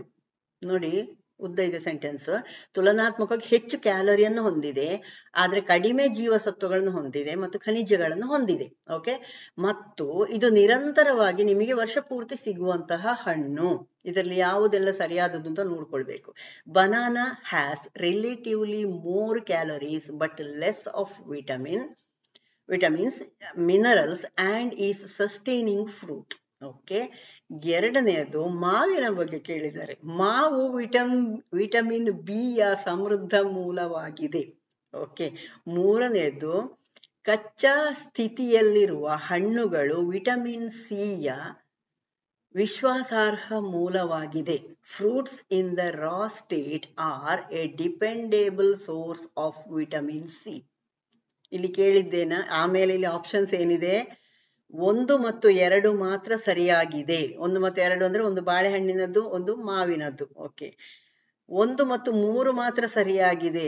1ನೇದು ಬಾಳೆಹಣ್ಣು, 3ನೇದು ಕಚ್ಚಾ ಸ್ಥಿತಿಯಲ್ಲಿ ಅಂದ್ರೆ ಫ್ರೆಶ್ ಫ್ರೂಟ್ಸ್ ಅಲ್ಲಿ ಯಾವಾಗ್ಲೂ ಹೆಚ್ಚು ವಿಟಮಿನ್ಗಳು ಇರ್ತದೆ ಅಥವಾ ವಿಟಮಿನ್ ಸಿ ಇರ್ತದೆ ಅಂತ ಇರುದು. ಓಕೆ, 2 ಮತ್ತು 3 ಮಾತ್ರ ಸರಿಯಾಗಿದೆ. ಮಾವು ವಿಟಮಿನ್ ಬಿ ಸಮೃದ್ಧಾಕರ ಮತ್ತು ಫ್ರೆಶ್ ಹಣ್ಣಲ್ಲಿ ವಿಟಮಿನ್ ಸಿ ಇರ್ತದೆ ಹೇಳುವಂಥದ್ದು. ಎಲ್ಲ 1, 2 ಮತ್ತು 3 ಸರಿಯಾಗಿದೆ. ಈ ತರದ ಆಪ್ಷನ್ ಕೊಟ್ಟಾಗ ನೀವು ತುಂಬಾ ಕೇರ್ಫುಲ್ ಆಗಿ ಹ್ಯಾಂಡಲ್ ಮಾಡ್ಬೇಕು ಇದನ್ನೆಲ್ಲ. ಓಕೆ, ಒಂದನೆಯದು ಬಾಳೆಹಣ್ಣು ಹೆಚ್ಚು ಕ್ಯಾಲರಿ ಹೊಂದಿದೆ ಆದ್ರೆ ಕಡಿಮೆ ಜೀವಸತ್ವ ಖನಿಜಗಳನ್ನು ಹೊಂದಿದೆ, ಅದು ಸರಿಯಾದದ್ದು. ಓಕೆ, ಮಾವು ವಿಟಮಿನ್ ಬಿ ಯ ಸಮೃದ್ಧ ಮೂಲವಾಗಿದೆ, ಅದು ತಪ್ಪಾದದ್ದು. ಯಾಕೆ ಅಂತ ಹೇಳ್ತೇನೆ. ಕಚ್ಚಾ ಸ್ಥಿತಿಯಲ್ಲಿರುವ ಹಣ್ಣುಗಳಂದ್ರೆ ಫ್ರೆಶ್ ಫ್ರೂಟ್ ಯಾವುದಿದ್ರು ಅದರಲ್ಲಿ ವಿಟಮಿನ್ ಸಿ ಬೇಕಾದಷ್ಟು ಇರ್ತದೆ. ಓಕೆ, ಇದು 1 ಮತ್ತು 3ನೇದು ಸರಿಯಾದದ್ದು, 2ನೇದು ತಪ್ಪಾದದ್ದು. Okay, every 100 grams of mango ಎಂತ ಹೊಂದಿರ್ತದೆ ಅಂದ್ರೆ 100 ಗ್ರಾಮಿನಷ್ಟು ನೀವು ಮಾವಿನ ಹಣ್ಣು ತಕೊಂಡ್ರೆ ಅದರಲ್ಲಿ ಏನೇನ್ ಇರ್ತದೆ ಅಂತ ಹೇಳ್ತೇನೆ, ಆಗ ನಿಮಗೆ ಗೊತ್ತಾಗ್ತದೆ ಯಾಕೆ ಮಾವಿನಲ್ಲಿ ವಿಟಮಿನ್ ಬಿ ಹೆಚ್ಚು ಇದೆ ಅಂತ ಹೇಳಿದ್ದು ತಪ್ಪಾದದ್ದು ಯಾಕೆ ಅಂತ.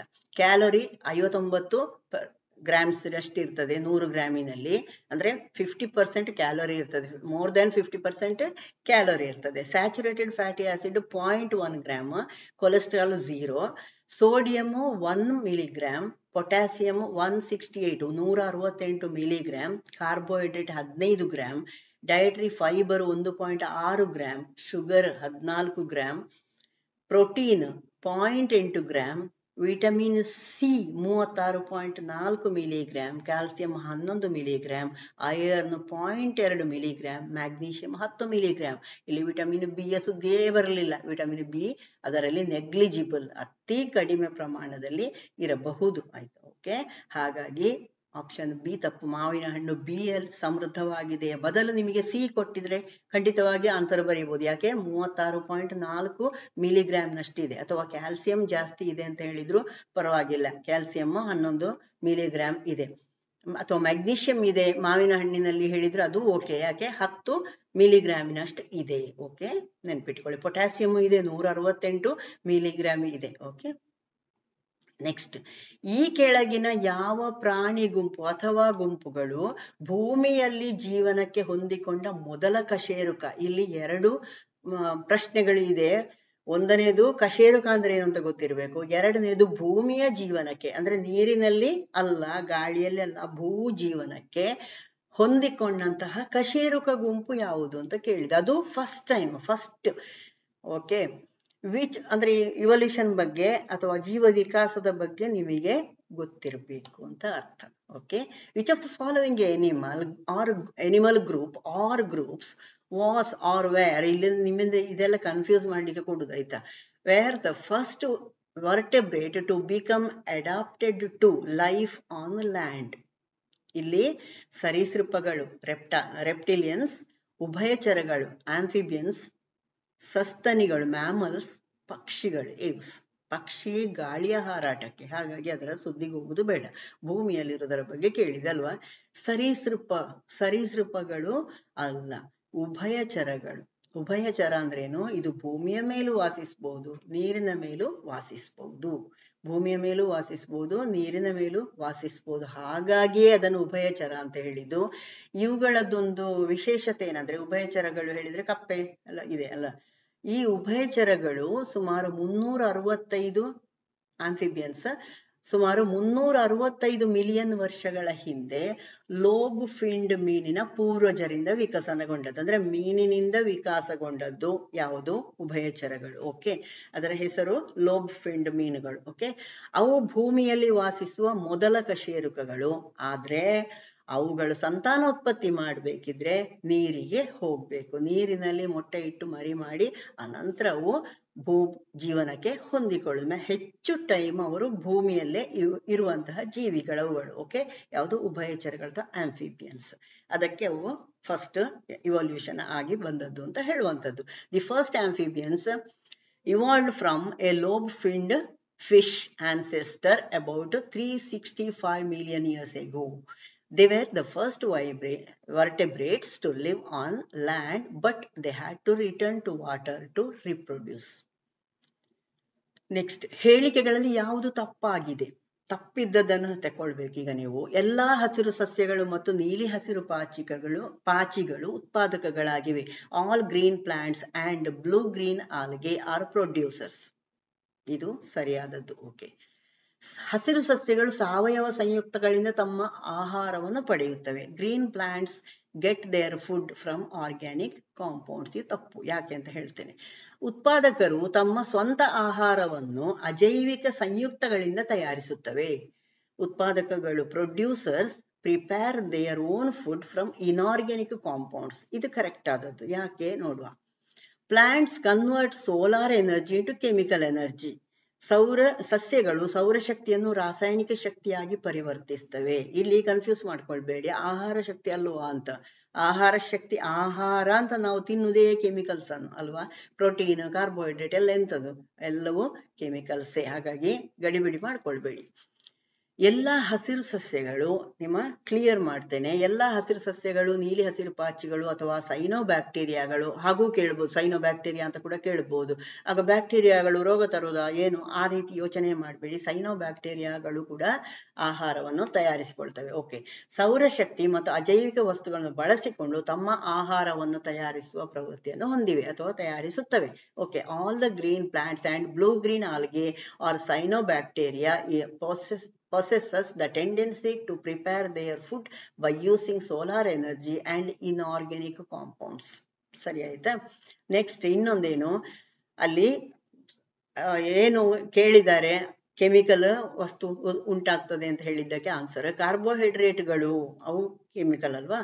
ಕಾರ್ಬೋಹೈಡ್ರೇಟ್ಗಳ ರೂಪದಲ್ಲಿ ಆಹಾರವನ್ನು ಸೌರಶಕ್ತಿ ಮತ್ತು ಅಜೈವಿಕ ಸಂಯುಕ್ತಗಳನ್ನು ಬಳಸಿಕೊಂಡು ತಯಾರಿಸಲಾಗ್ತದೆ. ಅಂದರೆ ಅಜೈವಿಕ ವಸ್ತುಗಳು ಹೇಳಿದ್ ಏನನ್ನ, ನೀರು, ಇಂಗಾದ ಡೈಆಕ್ಸೈಡ್, ಸೂರ್ಯನ ಬೆಳಕು ಅಲ್ವಾ. ಪ್ರಕ್ರಿಯೆಯನ್ನು, ಈ ತರದ ಪ್ರಕ್ರಿಯೆಯನ್ನು ದ್ಯುತಿ ಸಂಶ್ಲೇಷಣೆ ಅಂತ ಕರೀತಾರೆ. Okay. Food in the form of carbohydrate is prepared by using solar energy and inorganic compounds, that is water and carbon dioxide and sunlight. Okay. ಇದು the process is termed photosynthesis. ಇಲ್ಲಿ ಇನ್ನೊಂದು ವಿಷಯ ಸ್ವಲ್ಪ ನೆನಪಿಟ್ಕೊಳ್ಳಿ. ನೆನಪು ಮಾಡ್ತಾ ಇರೋದು ನಾನು ಪರಿಸರ ಪಾಠದಲ್ಲಿ ತುಂಬಾ ಇದೆಲ್ಲ ವಿಷಯಗಳನ್ನು, ನ್ಯೂಟ್ರಿಷನ್, ಪೋಷಕಾಂಶಗಳು, ಇದೆಲ್ಲ ಪಾಠಗಳನ್ನು ಹಾಕಿದ್ದೇನೆ. ಖಂಡಿತವಾಗಿ ನೋಡಿಕೊಳ್ಳಿ. ಅದರಲ್ಲಿ ಇರೋದೆಲ್ಲ ಇಂಪಾರ್ಟೆಂಟ್ ಆದಂತದ, ನಿಮಗೆ ಕಾಂಪಿಟೇಟಿವ್ ಎಕ್ಸಾಮ್ಸ್ಗೆ ಬರುವಂತದ್ದೇ ವಿಷಯಗಳು ಅದರಲ್ಲಿ ಇರುವುದು. ಓಕೆ. ಹಸಿರು ಸಸ್ಯಗಳು ತಮ್ಮ ಆಹಾರವನ್ನು ಉತ್ಪಾದಿಸುವುದರಿಂದ ಅವುಗಳನ್ನು ಉತ್ಪಾದಕಗಳು ಅಂತ ಕರಿತೇವೆ, ಅಥವಾ ಸ್ವಪೋಷಕಗಳು ಅಥವಾ ಆಟೋಟ್ರೋಪ್ಸ್ ಅಂತ ಕರಿತೇವೆ. ಇದು ಕೇಳುವಂತದ್ದು. ಹಸಿರು ಸಸ್ಯಗಳು ತಮ್ಮ ಆಹಾರವನ್ನು ಉತ್ಪಾದಿಸುವ ಕಾರಣ ಅವುಗಳನ್ನ ಏನು ಅಂತ ಕರೀತಾರೆ, ಉತ್ಪಾದಕಗಳು ಅಥವಾ ಸ್ವಪೋಷಕಗಳು ಅಥವಾ ಆಟೋಟ್ರೋಪ್ಸ್, ಈ ತರದಲ್ಲೆಲ್ಲ ಕೇಳ್ತಾರೆ.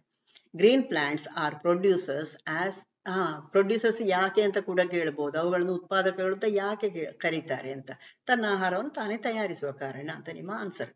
Green plants are the producers as they produce their food and thus they are called autotrophs.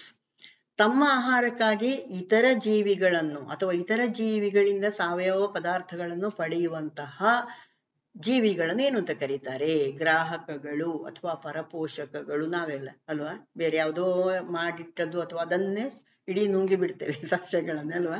ಹಾಗಾಗಿ ನಾವು ಪರಪೋಷಕಗಳು. Okay. The species which get their food from organic substances, that is which depend on others for their food, are known as heterotrophs or consumers. ಪರಿಸರ ಪಾಠ, ಅದರ ಬೇರೆ ಬೇರೆ ಪರಿಸರದಲ್ಲಿ ಇರುವಂತಹ ಬೇರೆ ಬೇರೆ ಅಂಶಗಳ ಬಗ್ಗೆ ಎಲ್ಲವನ್ನು ನಾನು ವಿವರಿಸಿದ್ದೇನೆ. ಖಂಡಿತವಾಗಿ ಅದನ್ನು ನೋಡ್ಕೊಳ್ಬೇಕು. ಜೀವಿಗಳ ಆಹಾರ ಪದ್ಧತಿ ಹೇಗಿರ್ತದೆ, ಬೇರೆ ಬೇರೆ ಜೀವಿಗಳಿದೆ, ನಿಮಗೆ ಕಣ್ಣಿಗೆ ಕಾಣದೇ ಇದ್ದಂತಹ ಜೀವಿಗಳಿಂದ ಹಿಡಿದು ದೊಡ್ಡ ದೊಡ್ಡ ಜೀವಿಗಳು ಇದೆ. ಅವುಗಳ ಆಹಾರ ಪದ್ಧತಿ ಏನು, ಅದರ ಬಗ್ಗೆ ಎಲ್ಲ ನಾನು ವಿವರಣೆ ಕೊಟ್ಟಿದ್ದೇನೆ. ಖಂಡಿತವಾಗಿ ಪೋಷಣೆ ಪಾಠವನ್ನು ಓದಬೇಕು. ನೀರಿನಲ್ಲಿ ಇಂಪಾರ್ಟೆಂಟ್ ಕ್ವಶನ್ ನೋಡಿ. ಇದು ಮೊದಲು ಬಂದಿದೆ. ನೀರಿನಲ್ಲಿ ಗ್ರಾಫೈಟ್ ಅನ್ನು ಸಮರೂಪದ ಮಿಶ್ರಣಗೊಳಿಸಿದಾಗ ಅದನ್ನು ಏನೆಂದು ಕರೆಯಲಾಗ್ತದೆ, ಅದರ ಉಪಯೋಗ ಏನು ಅಂತ ನೆಕ್ಸ್ಟ್ ಟೈಮ್ ಕ್ವಶನ್ ಕೇಳಬಹುದು ಅಲ್ವಾ. What is the suspension of graphite in water known as, ಅಥವಾ ನಿಮಗೆ ಅಕ್ವಾಡಾಗ್ ಅಂದ್ರೆ ಏನು ಅಂತ, ಅಕ್ವಾಡಾಗಿನ ಉಪಯೋಗ ಅಂತ ಕೊಟ್ಟು ಕೆಳಗಡೆಗೆ ಕೊಡ್ಬೋದು ಅಲ್ವಾ. ಈ ತರದಲ್ಲೆಲ್ಲ ಪ್ರಶ್ನೆಗಳು ನಿರೀಕ್ಷೆ ಮಾಡ್ತಾನೆ ಇರ್ಬೇಕು ನೀವು. ಖಂಡಿತವಾಗಿ ಇದು ಬರ್ತದೆ ಅಂತ ಯೋಚನೆ ನಿಮ್ಮ ತಲೆಯಲ್ಲಿ ಇದ್ದಾಗ ಮಾತ್ರ ನೀವು ಓದಿದ್ದು ತಲೆ ಒಳಗೆ ನಿಲ್ಲುದು. ಇದು ಒಂದು ಗುಟ್ಟು, ನೆನ್ಪಿಟ್ಕೊಳ್ಳಿ. ಇದು ಪರೀಕ್ಷೆಗೆ ಬರ್ಬಹುದು ಅಂತ ನಿಮ್ಮ ಯೋಚನೆ ಬರ್ಬೇಕು. ಅರ್ಥ ಆಯ್ತಲ್ಲ ಹೇಳಿದ್ದು. ನೀರಿನಲ್ಲಿ ಗ್ರಾಫೈಟ್ ಅನ್ನು ಕರಗಿಸಿದಾಗ ಅದನ್ನು ಏನು ಅಂತ ಕರಿತೇವೆ, ಯಾಕೆ ಕರಗಿಸುವುದು, ಇದನ್ನು ಅಕ್ವಾಡಾಗ್ ಅಂತ ಕರೀತಾರೆ. ಮತ್ತೊಂದು ಇಲ್ಲಿ ಆಯಿಲ್ ಡಾಗ್ ಅಂತ ಇದೆ, ಅದನ್ನು ಕೂಡ ನೋಡ್ಬೇಕು ನಾವಲ್ವಾ. ಎರಡೂ ಕೂಡ ಡಾಗ್ಗಳೇ. Okay, DAG DAG. ಗ್ರಾಫೈಟ್ ಇಂಗಾಲದ ಸ್ಫಟಿಕ ರೂಪದ ಅಲೋಟ್ರೋಪಿಕ್ ಒಂದು ರೂಪ ಅಲ್ವಾ. ಇದನ್ನು ನೀರಿನಲ್ಲಿ ಸಮರೂಪದ ಮಿಶ್ರಣಗೊಳಿಸಿದಾಗ ಇದನ್ನು ಅಕ್ವಾಡಾಗ್ ಎಂದು ಕರೆಯಲಾಗ್ತದೆ. ನಿಮಗೆ ಕ್ವಶನ್, ಅಕ್ವಾಡಾಗ್ ಅಂದ್ರೆ ಏನು, ಅಥವಾ ಗ್ರಾಫೈಟ್ ಅನ್ನು ನೀರಿನಲ್ಲಿ ಕರಗಿಸಿದಾಗ ಏನು ಅಂತ ಕರೀತಾರೆ, ಇದರ ಉಪಯೋಗವೇನು, ಈ ರೀತಿಯಲ್ಲಿ 2 ಅಂಕಗಳಿಗೆ ನಿಮಗೆ ಪ್ರಶ್ನೆ ಬರಬಹುದು. ಅದಕ್ಕೆ ಕೊಟ್ಟದ್ದು ನೀರಿನಲ್ಲಿ ಗ್ರಾಫೈಟ್ ಅನ್ನು ಸಮರೂಪದ ಮಿಶ್ರಣಗೊಳಿಸಿದಾಗ, ಹಾಕಿದಾಗ ಅಲ್ಲ, ಸಮರೂಪದ ಮಿಶ್ರಣಗೊಳಿಸಿದಾಗ ಅದನ್ನು ಅಕ್ವಾಡಾಗ್ ಎಂದು ಕರೆಯಲಾಗ್ತದೆ.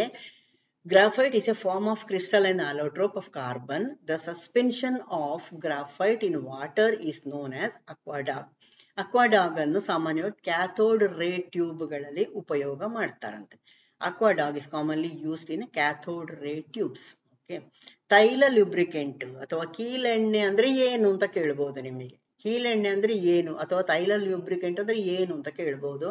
ಇದು ಗ್ರಾಫೈಟ್ ಅನ್ನು ಎಣ್ಣೆಯಲ್ಲಿ ಸಮರೂಪದ ಮಿಶ್ರಣಗೊಳಿಸಿದಾಗ, ಆಯಿಲಿನಲ್ಲಿ ಸಮರೂಪದ ಮಿಶ್ರಣಗೊಳಿಸಿದಾಗ ಅದನ್ನು ಆಯಿಲ್ ಡಾಗ್ ಅಂತ ಕರೀತಾರೆ. ಅದು ನಿಮಗೆ ಗೊತ್ತಿದೆ, ಮೆಷಿನ್ಗಳಲ್ಲೆಲ್ಲ ಯೂಸ್ ಮಾಡ್ತಾರೆ. The suspension of graphite in oil lubricants is known as oil dag. ಮೆಷಿನ್ಗಳಿಗೆ ಬೇಕಾಗುವಂಥದ್ದು. ಓಕೆ, ನೆಕ್ಸ್ಟ್ ಪ್ರಶ್ನೆ ನೋಡುವ. ಗಾಳಿಗೆ ಸಂಬಂಧಿಸಿದ ಯಾವ ಹೇಳಿಕೆ ತಪ್ಪಾಗಿದೆ? ಯಾವ ಹೇಳಿಕೆ ತಪ್ಪಾಗಿದೆ ಅಂತ ಕೇಳಿದ್ದಿಲ್ಲಿ. Which of the statement regarding air is incorrect? ಇದೇನಪ್ಪಾ ಅಂತಲ್ಲ ನಿಮ್ಮ ಆನ್ಸರ್ ಇಲ್ಲ. ನೀವು ಇದರಲ್ಲಿ ಒಂದನ್ನು ಹೆಕ್ಲೇಬೇಕು. ಓಕೆ, ನೀವು ಯಾವುದೇ ಕ್ವಶನ್ ಬರಲಿ ಇದಕ್ಕೆ ಮತ್ತೆ ನೋಡುವ, ಇದಕ್ಕೆ ಗೊತ್ತಿಲ್ಲ ಬೇಡ ಅಂತ ಬಿಡುವ ಪ್ರಶ್ನೆ ಇಲ್ಲ, ಬಿಡಬೇಡಿ. ಅಲ್ಲಿ ಯಾವುದೋ ಒಂದು ಆನ್ಸರ್ ನಿಮ್ಮ ತಲೆಗೆ ಏನು ಯೋಚನೆ ಬರ್ತದೆ ಅದನ್ನ ಹಾಕಿ, ಖಂಡಿತ ಪಾಸ್ ಆಗ್ತೀರಿ ನೀವು. ತಲೆ ಬಿಸಿಯೇ ಮಾಡಬೇಡಿ. ಪ್ರಶ್ನೆ ನೋಡಿದ ತಕ್ಷಣ ಇದರಲ್ಲಿ ಯಾವುದಪ್ಪ ಅಂತ ಯೋಚನೆ ಬರಲೇಬಾರ್ದು. ಇದರಲ್ಲಿ ಯಾವುದೋ ಒಂದು ಆನ್ಸರ್ ಇದ್ದೇ ಇದೆ ಅಲ್ವಾ. ಯೋಚಿಸಿ, ನೆನಪೇ ಆಗ್ತಾ ಇಲ್ಲ ಅಂದ್ರೆ ಯಾವುದೋ ಒಂದಕ್ಕೆ ಕಣ್ಣು ಮುಚ್ಚಿ ಒಂದಕ್ಕೆ ಹಾಕಿಬಿಡಿ, ಸಿಗ್ತದೆ ಅಂಕಗಳು. ಓಕೆ, ನಿಮ್ಮ ಮನಸ್ಸಿನಲ್ಲಿ ಎಲ್ಲೋ ಮೂಲೆಯಲ್ಲಿ ಆನ್ಸರ್ ಇರ್ತದೆ, ಅದು ಅಲ್ಲಿ ಪ್ರಕಟ ಆಗುದಿಲ್ಲ ಎಷ್ಟೋ ಸಂದರ್ಭದಲ್ಲಿ ಟೆನ್ಷನ್ ಇದ್ದಾಗ. ಓಕೆ, ಅಂತ ಸಂದರ್ಭದಲ್ಲಿ ಆ ಮನಸ್ಸಿನ ಮೂಲೆಯಲ್ಲಿದ್ದದ್ದು ಅದುವೇ ಆನ್ಸರ್ ಆಗಿ ಬಂದು ಬಿಡ್ತದೆ. ಖಂಡಿತ ನೀವು ಪಾಸ್ ಆಗ್ತೀರಿ, ಬರಿತೀರಿ. ಓಕೆ, ಧೈರ್ಯದಲ್ಲಿ ಹೋಗ್ಬೇಕು ಪರೀಕ್ಷೆಗೆ. ಗೊತ್ತೇ ಇಲ್ಲ, ಅಯ್ಯೋ ಈ ಪ್ರಶ್ನೆಗೆ ನಂಗೆ ಉತ್ತರ ಗೊತ್ತೇ ಇಲ್ಲ, ಕನ್ಫ್ಯೂಸ್ ಆಗ್ತಾ ಇದೆ ಅಂತ ಯೋಚನೆ ಮಾಡಿದ್ರೆ ಅದನ್ನು ಸ್ವಲ್ಪ ಮತ್ತೆಗೆ ಇಡಿ, ಉಳಿದದೆಲ್ಲ ಬರೀರಿ. ಆಮೇಲೆ ಎಲ್ಲ ಮುಗಿದ ನಂತರ ಮತ್ತೆ ಪುನಃ ಆ ಪ್ರಶ್ನೆಗೆ ಹೋಗ್ಬೇಕು ನೀವು. ಆಗ ತುಂಬಾ ಸಲ ಆನ್ಸರ್ ತಲೆಗೆ ಬಂದಿರ್ತದೆ, ಕೆಲವು ಸತಿ ಬಂದಿರುವುದೇ ಇಲ್ಲ, ಮತ್ತೆ ಎಲ್ಲಿಯೋ ನೋಡಿದ್ದೇನೆ, ಎಲ್ಲಿಯೋ ಕೇಳಿದ್ದೇನೆ, ಈ ತರವೇ ಯೋಚನೆ ಬರ್ತದೆ. ನೀವು ಗಡಿಬಿಡಿ ತುಂಬಾ ಟೆನ್ಷನ್ ಅವರಿಗೆ ಈ ತರ ಆಗ್ತದೆ. ಆಗ ಏನ್ ಮಾಡಿ, ಕಣ್ಣು ಮುಚ್ಚಿ ಕೂತ್ಕೊಂಡು ಒಂದ್ಸತಿ ಆ ಆಪ್ಷನ್ಸ್ ಅನ್ನೆಲ್ಲ ಯೋಚಿಸಿ, ನಿಮ್ಮ ತಲೆಗೆ ಏನೋ ಒಂದು ಬಂದಾಗ ಆಗ್ತದೆ, ತಕ್ಷಣ ಅದನ್ನು ನೋಡ್ಕೊಳ್ಳಿ, 2ನೇದು ಆನ್ಸರು ಅಂತ ಹೇಳ್ಕೊಂಡು ಬರ್ದು ಬಿಡಿ. ಅಲ್ಲಿ ಏನಿದು, ಗಾಳಿಗೆ ತೂಕವಿದೆ. ಫಸ್ಟಿನದು ಆಪ್ಷನ್ ಏನಿದೆ, ಗಾಳಿಗೆ ತೂಕವಿದೆ, ಅದು ಸರಿ ಅಲ್ವಾ. Air has wait. 2ನೇದು ಮಣ್ಣಿನಲ್ಲಿ ಗಾಳಿ ಇರುವುದಿಲ್ಲ ಅಂತ ಇದ್ದಾಗ ಹೌದಲ್ಲ, ಇದು ಸರಿಯಾ ತಪ್ಪಾ, ಇದೊಂದು ಕನ್ಫ್ಯೂಷನ್ ಅಂತ ನಿಮಗೆ 2ನೇ ಸತಿ ಯೋಚಿಸುವಾಗ ತಲೆಗೆ ಬರ್ತದೆ, ಅದುವೇ ಆನ್ಸರ್ ಆಗಿರ್ತದೆ. ಮಣ್ಣಿನಲ್ಲಿ ಗಾಳಿ ಇರುವುದಿಲ್ಲ ಅಂತ ಕೊಟ್ಟಿದ್ದಾರೆ. ಮಣ್ಣಿನಲ್ಲಿ ಖಂಡಿತವಾಗಿ ಗಾಳಿ ಇದೆ, ಬೇರುಗಳಿಗೆ ಗಾಳಿ ಬೇಡವಾ. Air is not present in soil. ಹಾಗಾಗಿ ಇದು ತಪ್ಪಾಗಿದೆ. ಇಲ್ಲಿ ಕೇಳಿದ ಯಾವುದು ತಪ್ಪು ಅಂತಲ್ವಾ, ಇದು ತಪ್ಪು. ನೀರಿನ ಚಕ್ರದಲ್ಲಿ ಗಾಳಿಯು ಪ್ರಮುಖ ಪಾತ್ರ ವಹಿಸ್ತದೆ. ಖಂಡಿತ. ವಾಟರ್ ಸೈಕಲ್ ಅಲ್ಲಿ ಗಾಳಿ ಬೇಕೇ ಬೇಕಲ್ವಾ, ಅದು ಮಳೆ ಬರ್ಲಿಕ್ಕೆಲ್ಲ ನಿಮಗೆ ಗೊತ್ತಿದೆ. Air plays important role in water cycle. ಇದು ಕರೆಕ್ಟ್ ಆದದ್ದೇ. ಗಾಳಿಯು ಜಾಗವನ್ನು ಆಕ್ರಮಿಸ್ತದೆ. Air occupies space. ಕರೆಕ್ಟ್. ಕಣ್ಣಿಗೆ ಕಾಣುದಿಲ್ಲ, ಆದ್ರೆ ಗಾಳಿ, ನೀವೊಂದು ಪಾತ್ರೆ ಇಟ್ಟರೆ ಅದ್ರೊಳಗೆ ಗಾಳಿ ಇದೆ ಅಲ್ವಾ. ಕೈಗೆ ಮುಷ್ಟಿ ಇಟ್ರೆ ಮುಷ್ಟಿ ಒಳಗೆ ಗಾಳಿ ಇದೆ ಸ್ವಲ್ಪ ಅಲ್ಲ. ಇದೆಲ್ಲ ಸರಿಯಾದದ್ದೇ. ಹಾಗಾಗಿ ತಪ್ಪಾದದ್ದೇ ಅದು. ಮಣ್ಣಿನಲ್ಲಿ ಗಾಳಿ ಇರುವುದಿಲ್ಲ ಅಂತ ಕೊಟ್ಟಿದ್ದಾರಲ್ಲ, ಅದು ತಪ್ಪು. ಮಣ್ಣಿನಲ್ಲಿ ಖಂಡಿತ ಗಾಳಿ ಇದೆ. ನೀವು ಗಿಡವನ್ನು ನೆಟ್ಟು ಅದರ ಮಣ್ಣು ಸುತ್ತೆಲ್ಲ ಹಗುರ ಮಾಡುದೆಲ್ಲ ಯಾಕೆ, ಅಥವಾ ಮಣ್ಣನ್ನು ಕೆದಕುದು ಯಾಕೆ, ಅಲ್ಲಿ ಗಾಳಿ ಆಡ್ಲಿಕ್ಕೆ. ಓಕೆ, ಗಾಳಿ ಬೇಕೇ ಬೇಕು. ಜೌಗು ಸಸ್ಯಗಳು ನೋಡಿ, ಅದರ ಬೇರುಗಳೆಲ್ಲ ಮೇಲೆ ಬರುದು ಯಾಕೆ, ಅದಕ್ಕೆ ಗಾಳಿ ಬೇಕು. ನೆಲದಲ್ಲಿ ಆ ಬೇರುಗಳಿಗೆ ಗಾಳಿ ಸಿಕ್ಕುದಿಲ್ಲ, ಅದಕ್ಕೆ ಅವು ಬೇರೆ ಬರುದು, ಉಸಿರಾಟದ ಬೇರುಗಳು ಅಂತಲೇ ಕರಿತೇವಲ್ಲ. ಅದನ್ನೆಲ್ಲ ಯೋಚಿಸಿಕೊಳ್ಳಿ, ಆನ್ಸರ್ ಬರೀರಿ. Okay, next. ಇವುಗಳಲ್ಲಿ ಸಂಕಲನ ಕ್ರಿಯೆಗೆ ಒಳಪಡುವ ಹೈಡ್ರೋಕಾರ್ಬನ್, ಅಥವಾ ಇಲ್ಲಿ ಸೇರ್ಪಡೆ ಕ್ರಿಯೆ ಅಂತ ಕೂಡ ಕೊಡ್ತಾರೆ ಕೆಲವು ಸತಿ. ಸೇರ್ಪಡೆ ಕ್ರಿಯೆಗೆ ಒಳಪಡು. ಸೇರ್ಪಡೆ ಕ್ರಿಯೆ ಅಂದ್ರೆ ನಥಿಂಗ್ ಬಟ್ ಸಂಕಲನ ಕ್ರಿಯೆ. Okay, the hydrocarbon that undergoes addition reaction among the following is. ಅಲ್ಲಿ ನೀವು ಇಂಗ್ಲಿಷ್ ಅಲ್ಲಿ ಓದ್ಕೊಂಡ್ರೆ ನಿಮಗೆ ಗೊತ್ತಾಗ್ತದೆ. ಇಂಗ್ಲಿಷ್ ಅಲ್ಲಿ ಅದಕ್ಕೆ ಬೇರೆ ಬೇರೆ ಪದಗಳಿಲ್ಲ, ಪುನಃ ಎಡಿಷನ್ ರಿಯಾಕ್ಷನ್ ಅಂತಲೇ ಇರುದು. Okay, C2H6, C3H8, CH4 C3H6. ನೆನ್ಪಿಟ್ಕೊಳ್ಳಿ, ಸಂಕಲನ ಕ್ರಿಯೆ ಯಾವಾಗ್ಲೂ ಸ್ಯಾಚುರೇಟೆಡ್ ಅಥವಾ ಪರ್ಯಾಪ್ತ ಹೈಡ್ರೋಕಾರ್ಬನ್ಗಳ ಒಟ್ಟಿಗೆ ಆಗುದಲ್ಲ. ಅಪರ್ಯಾಪ್ತ ಹೈಡ್ರೋಕಾರ್ಬನ್ನಿಗೆ ಮಾತ್ರ ನೀವು ಎಡಿಷನ್ ಏನನ್ನಾದ್ರೂ ಸೇರಿಸ್ಲಿಕ್ಕೆ ಆಗುವಂಥದ್ದು ಹೇಳುವಂತ ನೆನ್ಪಿಟ್ಕೊಳ್ಳಿ. ಪರ್ಯಾಪ್ತ ಅಂದ್ರೆ ಏನು, ಇದನ್ನೆಲ್ಲ ನಾನು ಹೈಡ್ರೋಕಾರ್ಬನ್ ಪಾಠದಲ್ಲಿ ಹಾಕಿದ್ದೇನೆ. ಖಂಡಿತವಾಗಿ ಹೈಡ್ರೋಕಾರ್ಬನ್ ಪಾಠವನ್ನು ಒಂದ್ಸತಿ ನೋಡ್ಕೊಳ್ಳಿ, ಅದರಲ್ಲಿ ಇವುಗಳ ಬಗ್ಗೆ ಎಲ್ಲ ಇದೆ. ಓಕೆ, ಈ ಸೂತ್ರ ಬರೆಯುವುದು ಹೇಗೆ, ಇದೆಂಥದ್ದು C2H6 C2H4 ಇದನ್ನೆಲ್ಲ ಬರೆಯುವುದು ಹೇಗೆ, ಕೆಲವು ಸತಿ ಬಂಧಗಳು, ಇವುಗಳ ಮಧ್ಯದಲ್ಲಿರುವಂತಹ ಬಂಧಗಳು ಅಂತೆಲ್ಲ ಕೇಳಬಹುದು. ಆಗ ಕೂಡ C2H4 ನಲ್ಲಿರುವ ಬಂಧಗಳು ಎಷ್ಟು ಅಂತ ಕೇಳಬಹುದು. ಆಗ ಅದು ಏನಪ್ಪಾ ಅಂತ ಯೋಚನೆ ಬರಬಾರ್ದು. ಅಲ್ಲಿ ನಾನು ಹೈಡ್ರೋಕಾರ್ಬನ್ ಪಾಠದಲ್ಲಿ ಬಂಧಗಳ ಬಗ್ಗೆ ಎಲ್ಲ ಬರ್ದಿದ್ದೇನೆ. ಓಕೆ, ಎಷ್ಟು ಬಂಧಗಳಿದ್ದಾಗ, ಏಕಬಂಧ, ದ್ವಿಬಂಧ, ತ್ರಿಬಂಧ ಹೇಗೆ ಯಾವುದರ ಮಧ್ಯದಲ್ಲಿ ಇರ್ತದೆ ಅವುಗಳ ಬಗ್ಗೆ ಎಲ್ಲ ಹೈಡ್ರೋಕಾರ್ಬನ್ ಪಾಠದಲ್ಲಿದೆ. ಅದಕ್ಕೋಸ್ಕರ ಅದನ್ನು ನೋಡಿ ಅಂತ ಹೇಳಿದೆ. ಅದನ್ನು ಇಲ್ಲಿ ವಿವರಿಸ್ಲಿಕ್ಕೆ ಆಗುದಿಲ್ಲ. ಅಪರ್ಯಾಪ್ತ ಹೈಡ್ರೋಕಾರ್ಬನ್ಗಳಾಗಿರುವುದರಿಂದಾಗಿಯೇ ಅಲ್ಲಿ ಸೇರ್ಪಡೆ ಪ್ರಕ್ರಿಯೆ ಆಗುದು ಅಥವಾ ಸಂಕಲನ ಕ್ರಿಯೆ ಆಗುದು ಅಥವಾ ಎಡಿಷನ್ ರಿಯಾಕ್ಷನ್ ಆಗುದು. ನೆನ್ಪಿಟ್ಕೊಳ್ಳಿ, ಹೈಡ್ರೋಕಾರ್ಬನ್ಗಳು ಡ್ಯಾಶ್ ಆಗಿದ್ದರೆ ಮಾತ್ರ ಸೇರ್ಪಡೆ ಸಂಕಲನ ಕ್ರಿಯೆ ನಡೆಸಬಹುದು. ಹೀಗೂ ಕ್ವಶನ್ ಕೇಳಬಹುದು. ಓಕೆ, ಅನ್ಸ್ಯಾಚುರೇಟೆಡ್ ಹೈಡ್ರೋಕಾರ್ಬನ್ಸ್ ಆಗಿದ್ರೆ ಮಾತ್ರ, ಅಪರ್ಯಾಪ್ತ ಹೈಡ್ರೋಕಾರ್ಬನ್ ಆಗಿದ್ರೆ ಮಾತ್ರ. ಇಲ್ಲಿ ಅಪರ್ಯಾಪ್ತ ಹೈಡ್ರೋಕಾರ್ಬನ್ ಯಾವುದು? C3H6 C2H2 ಇದು ಅಪರ್ಯಾಪ್ತ ಹೈಡ್ರೋಕಾರ್ಬನ್ಗಳಲ್ವಾ, C2H4 ಇವುಗಳೆಲ್ಲ. ಓಕೆ, ಇದರ ಜೊತೆಗೆ ಇದರ ಜೊತೆಗೆ ಹೈಡ್ರೋಜನ್ ಸೇರಿಸುವ ಮೂಲಕ ಅಪರ್ಯಾಪ್ತ ಕಾರ್ಬನ್ ಅನ್ನು ಸ್ಯಾಚುರೇಟೆಡ್ ಮಾಡಬಹುದು. ಅಥವಾ ಕೆಲವು ಸರ್ತಿ ಹ್ಯಾಲೋಜನ್ಗಳನ್ನು ಸೇರಿಸ್ತಾರೆ, ಕ್ಲೋರಿನ್ ಎಲ್ಲ ಸೇರಿಸಿಕೊಂಡು ನಮಗೇನೋ ಬೇಕು ಸಂಯುಕ್ತಗಳು, ಆಗ ಮಾಡ್ಲಿಕ್ಕೆ ಆಗ್ತದೆ. ಓಕೆ, ಈ ಸೇರ್ಪಡೆ ಪ್ರಕ್ರಿಯೆಗಳು ಅಥವಾ ಈ ಸಂಕಲನ ಪ್ರಕ್ರಿಯೆಗಳು ಬಹುಬಂಧಗಳನ್ನು ಹೊಂದಿರುವ ರಾಸಾಯನಿಕ ಸಂಯುಕ್ತಗಳಿಗೆ ಸೀಮಿತ ಆಗಿರುವಂತದ್ದು, ಅಂದ್ರೆ ದೊಡ್ಡ ದೊಡ್ಡ ಕಾರ್ಬನ್ಗಳಿಗೆ ಸೇರಿಸುವಂತದ್ದು. ಕಾರ್ಬನ್ ಕಾರ್ಬನ್ ಡಬಲ್ ಬಾಂಡ್ಗಳು ಅಥವಾ ಟ್ರಿಪಲ್ ಬಾಂಡ್ ಇದ್ದಂತಹ ಅಣುಗಳಿರ್ತದಲ್ಲ, ಅದಕ್ಕೆ ಮಾತ್ರ, ಅಂದ್ರೆ ಅನ್ಸ್ಯಾಚುರೇಟೆಡ್ ಹೈಡ್ರೋಕಾರ್ಬನ್ಗೆ ಮಾತ್ರ ಅಂತ. In addition reaction, an unsaturated hydrocarbon is converted to saturated hydrocarbon by the addition of hydrogen. Hydrogen ಅನ್ನು ಸೇರಿಸಿಕೊಳ್ಳಬಹುದು. Addition reactions are limited to chemical compounds that have multiple bonds. ನೆನ್ಪಿಟ್ಕೊಳ್ಳಿ, such as molecules with carbon-carbon double bonds ಅಂದ್ರೆ ಆಲ್ಕೀನ್ಗಳಲ್ಲಿ, or with triple bonds ಆಲ್ಕೈನ್ಗಳಲ್ಲಿ. ಅಂದ್ರೆ ದ್ವಿಬಂಧ ಇರುವುದು ಯಾವಾಗ್ಲೂ ಆಲ್ಕೀನ್ಗಳಲ್ಲಿ, ತ್ರಿಬಂಧ ಇರುವುದು ಆಲ್ಕೈನ್ಗಳಲ್ಲಿ. ಅವುಗಳಿಗೆ ಮಾತ್ರ, ಅಂದ್ರೆ ಅನ್ಸ್ಯಾಚುರೇಟೆಡ್ ಹೈಡ್ರೋಕಾರ್ಬನ್ಗಳಿಗೆ ಮಾತ್ರ ಎಡಿಷನ್ ರಿಯಾಕ್ಷನ್ ಆಗುವಂಥದ್ದು. ಓಕೆ, ಇನ್ನೊಂದು ಪ್ರಶ್ನೆ ನೋಡಿ. ನ್ಯೂಟನ್ನ ಮೂರನೆಯ ಚಲನೆಯ ನಿಯಮವು ಎರಡು ಕಾಯಗಳು ಪರಸ್ಪರ ಸಂಪರ್ಕದಲ್ಲಿರುವಾಗ ಕ್ರಿಯೆ ಮತ್ತು ಪ್ರಕ್ರಿಯೆ ಎಂಬ ಎರಡು ಶಕ್ತಿಗಳನ್ನು ವಿವರಿಸುತ್ತವೆ. ಕರೆಕ್ಟ್ ಅಲ್ಲ? ಈ ಎರಡು ಶಕ್ತಿಗಳು ಹೇಗಿರ್ತವೆ ಅಂತ ಕೇಳ್ತಾ ಇರೋದು. Newton's third law of motion explains the two forces, namely action and reaction, coming into action when the two bodies are in contact with each other. These two forces, correct ಆಗಿ ಇದನ್ನು ಓದ್ಕೊಳ್ಬೇಕು, ಅನಂತರ ಕೆಳಗಡೆಗೆ ಹೋಗ್ಬೇಕು. ನಾನು ಯಾವಾಗ್ಲೂ ಹೇಳ್ತಾ ಇರ್ತೇನೆ, ದೊಡ್ಡ ಸ್ಟೇಟ್ಮೆಂಟ್ ಅಥವಾ ಮೇಲೆ ದೊಡ್ಡದಾಗಿ ಒಂದು ಕ್ವಶನ್ ಕಂಡ್ರೆ ಕೆಳಗಡೆಗೆ ಇರುವಂತದ್ದು ಬಹಳ ಸರಳವಾಗಿಯೇ ಇರ್ತದೆ ಖಂಡಿತವಾಗಿ. ಓಕೆ, ನೀವು ಮೇನ್ ಇರುವುದು ಏನು, ಆ ಉದ್ದಕ್ಕೆ ಮೇಲೆ ಕೊಟ್ಟಿದ್ದಾರಲ್ಲ ಆ ಸೆಂಟೆನ್ಸ್ ಅನ್ನು ಓದಿ ಅರ್ಥ ಮಾಡ್ಕೊಳ್ಳೋದು. ಇಲ್ಲಿ ನ್ಯೂಟನ್ನ ಚಲನೆಯ ಮೂರನೇ ನಿಯಮ ಹೇಳಿದ ಕೂಡ ಆ ನಿಯಮ ತಲೆಗೆ ಬರಬೇಕು. ಅದರಲ್ಲಿ ಏನು ಹೇಳ್ತದೆ, ಕ್ರಿಯೆ ಮತ್ತು ಪ್ರತಿಕ್ರಿಯೆಯನ್ನು ಹೇಳ್ತದೆ, ಅದು ಎರಡು ನೆನ್ಪಿಟ್ಕೊಳ್ಬೇಕು. ನೆಕ್ಸ್ಟ್, ಅದು ಎರಡು ಶಕ್ತಿಗಳನ್ನು, ಫೋರ್ಸಿನ ಬಗ್ಗೆ ನೆನಪಿಡ್ಬೇಕು. ಓಕೆ, ಅದು ಇಂಪಾರ್ಟೆಂಟ್ ಇಲ್ಲಿ. ಇದು ಸ್ವಲ್ಪ ಹೈಯರ್ ಲೆವೆಲ್ ಪ್ರಶ್ನೆ ಆಗುದು ಹೀಗೆ ಮಾಡಿದಾಗ. ಓಕೆ, ಒಂದೇ ಕಾಯದ ಮೇಲೆ ವರ್ತಿಸ್ತವೆ. ಈ ಬಲಗಳು ಕ್ರಿಯೆ ಮತ್ತು ಪ್ರತಿಕ್ರಿಯೆ ಇರುವಂತದ್ದು. ಇದರಲ್ಲಿ ಉದಾಹರಣೆ ನೀವು ನೆನಪಿಟ್ಕೊಳ್ಬೇಕು. ನ್ಯೂಟನ್ನ ಚಲನೆಯ ಮೂರನೇ ನಿಯಮದ ಉದಾಹರಣೆಯನ್ನು ಯೋಚಿಸಿದ್ರೆ ನಿಮಗಿದು ಬಹಳ ಸುಲಭವಾಗಿ ಬರೀಲಿಕ್ಕೆ ಆಗ್ತದೆ. ಇಲ್ಲಿ ಬಲಗಳು ಒಂದೇ ಕಾಯದ ಮೇಲೆ ವರ್ತಿಸ್ತವೆ, always act on the same body. ಎರಡನೇದು, ವಿಭಿನ್ನ ಕಾಯಗಳ ವಿರುದ್ಧ ದಿಕ್ಕಿನಲ್ಲಿ ವರ್ತಿಸ್ತವೆ. Okay, always act on the different bodies in opposite direction. ನೋಡಿ, ಇದು ಇಂಗ್ಲಿಷ್ ಅಲ್ಲಿ ಆಗೋ ನಿಮಗೆ ಕ್ಲಿಯರ್ ಆಗ್ತದೆ, ಬೇಗ ಅರ್ಥ ಆಗ್ತದೆ. ಅದನ್ನೇ ನೀವು ಕನ್ನಡದಲ್ಲಿ ಓದುವಾಗ ವಿರುದ್ಧ ದಿಕ್ಕಿನಲ್ಲಿ ವರ್ತಿಸ್ತದೆ ಹೇಳುವಾಗ ನಿಮಗೆ ಪಕ್ಕ ಕನ್ಫ್ಯೂಸ್ ಆಗ್ತದೆ. ಇಂಗ್ಲಿಷ್ ನಲ್ಲಿ ಇದ್ದದ್ದು ಕೂಡ ಓದ್ಕೊಳ್ಳಿ. ಕನ್ನಡ ಮೀಡಿಯಂ ಅಲ್ಲಿ ಬರೆಯುವವರಾದ್ರೂ ನೀವು ಇಂಗ್ಲಿಷ್ ಅನ್ನು ಓದ್ಕೊಳ್ಬೇಕು, ಆಗ ಕರೆಕ್ಟ್ ಆಗಿ ನಿಮಗೆ ಅರ್ಥ ಆಗ್ತದೆ. Okay, always act on the different bodies in opposite directions. Okay, C ಏನ್ ಕೊಟ್ಟಿದೆ, ಒಂದೇ ಪ್ರಮಾಣ ಮತ್ತು ದಿಕ್ಕನ್ನು ಹೊಂದಿದೆ, have same magnitude and direction. ಹಾಗೆ ಮಾಡಿದಾಗ ಅಲ್ಲಿ ಕ್ರಿಯೆ ಪ್ರತಿಕ್ರಿಯೆ ಆಗುದೇ ಇಲ್ಲ ಅಲ್ವಾ, ಕ್ರಿಯೆ ಪ್ರತಿಕ್ರಿಯೆ ಆಗುದೇ ಇಲ್ಲ, ಒಂದೇ ತರದಲ್ಲಿ ಅವುಗಳ ಪ್ರಮಾಣ ದಿಕ್ಕು ಎಲ್ಲ ಇದೆ. ಎರಡೂ ಕಾಯದ ಮೇಲೆ ಪರಸ್ಪರ ಸಾಮಾನ್ಯ ರೀತಿಯಲ್ಲಿ ಕಾರ್ಯನಿರ್ವಹಿಸ್ತವೆ. Acts on either body at normal to each other. ಅಲ್ಲ, ಇಲ್ಲಿ ನಿಮ್ಮ ಆನ್ಸರ್ ಆಗ್ಬೇಕಾದದ್ದೇನು, ವಿಭಿನ್ನ ಕಾಯಗಳ ವಿರುದ್ಧ ದಿಕ್ಕಿನಲ್ಲಿ ವರ್ತಿಸ್ತದೆ, ಅಥವಾ always act on the different bodies in opposite direction. ದೋಣಿ ಹುಟ್ಟು ಹಾಕುವುದನ್ನು ನೆನಪಿಸಿಕೊಳ್ಳಿ. ದೋಣಿ ಹುಟ್ಟು ಹಾಕುವಾಗ ಏನ್ ಮಾಡ್ತೀರಿ, ನೀರು ಒಂದನೇದಲ್ವಾ, ನೀರನ್ನು ಹಿಂದಕ್ಕೆ ತಳ್ಳುವಾಗ ನಿಮ್ಮ ದೋಣಿ ಮುಂದಕ್ಕೆ ಹೋಗುದು. ಇಲ್ಲಿ ಎರಡು ಕಾಯಗಳು ಯಾವುದೆಲ್ಲ, ಎರಡು ಬಾಡೀಸ್ ಯಾವುದು, ಒಂದು ನಿಮ್ಮ ದೋಣಿ, ಎರಡನೇದೇನು ನೀರು ಅಲ್ವಾ. ಇಲ್ಲಿ ಹಿಂದಕ್ಕೆ ತಳ್ಳಿದ್ದು ಅಂದ್ರೆ ಫೋರ್ಸ್ ಹಿಂದಕ್ಕೆ ಬಂದಾಗ ಇದು ಮುಂದಕ್ಕೆ ಹೋದದ್ದು, ಹಾಗಾದ್ರೆ ವಿರುದ್ಧ ದಿಕ್ಕಿಗೆ ಅಲ್ವಾ. ಹಾಗಾಗಿ ಇದನ್ನು ಹೇಳಿದ್ದು. ಓಕೆ, ನೆಕ್ಸ್ಟ್ ಲಾಸ್ಟ್ ಪ್ರಶ್ನೆ ನೋಡುವ.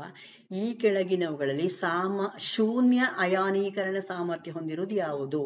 ಇಲ್ಲಿ which of the following has a zero electron affinity. ಇಲ್ಲಿ ಎಫಿನಿಟಿ ಗೊತ್ತಿರಬೇಕು ಮತ್ತು ಝೀರೋ ಯಾಕೆ ಅಂತ ಗೊತ್ತಿರಬೇಕು. ಒಂದು ಸ್ವಲ್ಪ ಯೋಚನೆ ಮಾಡಿ ಬರಿಬೇಕು. ಕೆಮಿಸ್ಟ್ರಿಯಲ್ಲಿ ನೀವು ಪೀರಿಯಾಡಿಕ್ ಟೇಬಲ್ ಹೇಳಿದೇನಲ್ಲ, ಅದ್ರ ಎಂತೆಂಥದೆಲ್ಲ ಪ್ರಶ್ನೆ ಕೇಳ್ತಾರೆ. ಖಂಡಿತವಾಗಿ ನೀವು ಪೀರಿಯಾಡಿಕ್ ಟೇಬಲ್ ಅಥವಾ ಆವರ್ತ ಕೋಷ್ಟಕದ ಒಂದು ಪಾಠವನ್ನು ಖಂಡಿತ ನೋಡ್ಕೊಳ್ಳಿ. ಅದು 1-2 ಕ್ವಶನ್ ಅದರಿಂದ ಯಾವಾಗ್ಲೂ ಇರ್ತದೆ. ಓಕೆ, ಸಾರಜನಕ, ಆಮ್ಲಜನಕ, ಫ್ಲೋರಿನ್, ನಿಯಾನ್. ಇಲ್ಲಿ ನೀವು ನೋಡ್ಬೇಕಾದ್ದೇನು, ಝೀರೋ ಎಲೆಕ್ಟ್ರಾನ್ ಎಫಿನಿಟಿ, ಆ ಶೂನ್ಯ ಅಯಾನೀಕರಣ ಸಾಮರ್ಥ್ಯ. ನೀವು ಊಹಿಸಿಕೊಂಡು ಬರಿಬಹುದು. ಇಲ್ಲಿ ಸಾರಜನಕ, ಆಮ್ಲಜನಕ, ಫ್ಲೋರಿನ್ ಇವುಗಳೆಲ್ಲ ಸಾಮಾನ್ಯ ಪರಮಾಣುಗಳಾಯ್ತು. ಇಲ್ಲಿ ನಿಯಾನ್ ಇದೆ ಅಲ್ವಾ, ನಿಯಾನ್ ಜಡ ಅನಿಲ, ಊಹಿಸಿಕೊಂಡು ನೀವು ಬರಿಬಹುದು ಇದನ್ನು. ಆದ್ರೆ ಕೆಲವೊಂದು ಸಂದರ್ಭದಲ್ಲಿ ತಪ್ಪುಗಳು ಆಗ್ತದೆ. ಓಕೆ, ಊಹಣೆಗೆ ಹೋದ್ರೆ. ಹಾಗಾಗಿ ಉತ್ತರಗಳು ಕ್ಲಿಯರ್ ಇಟ್ಟುಕೊಳ್ಳಿ. The elements that have zero electron affinity are ಯಾವುದೆಲ್ಲ ಅಂತ ಹೇಳಿಬಿಡ್ತೇನೆ. Neon, argon, helium, krypton, xenon, radon. ಮಾತ್ರ ಅಲ್ಲ, ಇನ್ನೊಂದು ಎನಾಕ್ಟಿಯನ್ ಇದೆ. ಎನಾಕ್ಟಿಯನ್ ಯಾವುದು, ಅದು ಕೃತಕವಾಗಿ ಕಂಡುಹಿಡಿದಂತಹ 118 ಪರಮಾಣು ಸಂಖ್ಯೆ ಹೊಂದಿರುವಂತಹ, ಅದಕ್ಕೆ ತಾತ್ಕಾಲಿಕವಾಗಿ ಒಂದು ಹೆಸರು ಕೊಟ್ಟಿದ್ದಾರೆ IUPAC ಅವರು. ಅಥವಾ IUPAC ಅಂದ್ರೆ ಏನು ಅಂತ ಕೇಳ್ಬೋದು. ಶುದ್ಧ ಮತ್ತು ಅನ್ವಯಿಕ ರಸಾಯನಶಾಸ್ತ್ರದ ಅಂತಾರಾಷ್ಟ್ರೀಯ ಒಕ್ಕೂಟ ಅಲ್ವಾ. ಇದು ಸಂಶ್ಲೇಷಿತ ವಸ್ತು ಅಥವಾ ಸಂಶ್ಲೇಷಿತ ಧಾತು ಯಾವುದು, ಎನನಾಕ್ಟಿಯಂ. ಇದನ್ನು ಒಗೆನಸಾನ್ ಅಂತ ಕೂಡ ಕರೀತಾರೆ, OGANESSON. ಓಕೆ, ಹೀಗೂ ಒಂದು ಹೆಸರು ಕೊಟ್ಟದ್ದಷ್ಟೇ. ಈಗ ಅದು ಫಿಕ್ಸ್ ಅಂತ ಆಗಿಲ್ಲ, ಯಾಕಂದ್ರೆ ಇದರ ಬಗ್ಗೆ ಇನ್ನೂ ಅಧ್ಯಯನಗಳು ಆಗ್ಬೇಕು. 2002ರಲ್ಲಿ ಇದನ್ನು ಕಂಡುಹಿಡಿಯಲಾಗಿದೆ. ಯಾವುದು, 118ನೇದು. ಇದು ಖಂಡಿತವಾಗಿ ಜಡ ಅನಿಲ, ಆಯ್ತಾ. ಇದು ಜಡ ಅನಿಲ. ಆದ್ರೂ ಪ್ರಾಬ್ಲಮ್ ಏನು ಗೊತ್ತಾ, ಇದನ್ನು ಒಟ್ಟು 2-3 ಪರಮಾಣುಗಳನ್ನು ಮಾತ್ರ ಸೃಷ್ಟಿಸಲಿಕ್ಕೆ ಸಾಧ್ಯ ಆದದ್ದು. ಯಾಕಂದ್ರೆ ಇವು ತಕ್ಷಣವೇ ದೊಡ್ಡ ದೊಡ್ಡ ಪರಮಾಣುಗಳಲ್ವಾ, ಇವುಗಳು ತಟಸ್ಥವಾಗಿರುವಂತವ ಅಲ್ಲ. ಇವುಗಳು ಸಂಶ್ಲೇಷಿತ ಆದ ಕಾರಣ, ಅದಲ್ಲದ್ರೆ ಜಡ ಅನಿಲ ಹೇಳಿದ ತಟಸ್ಥ ಅಂತ ಹೇಳ್ತೀರಿ ನೀವು.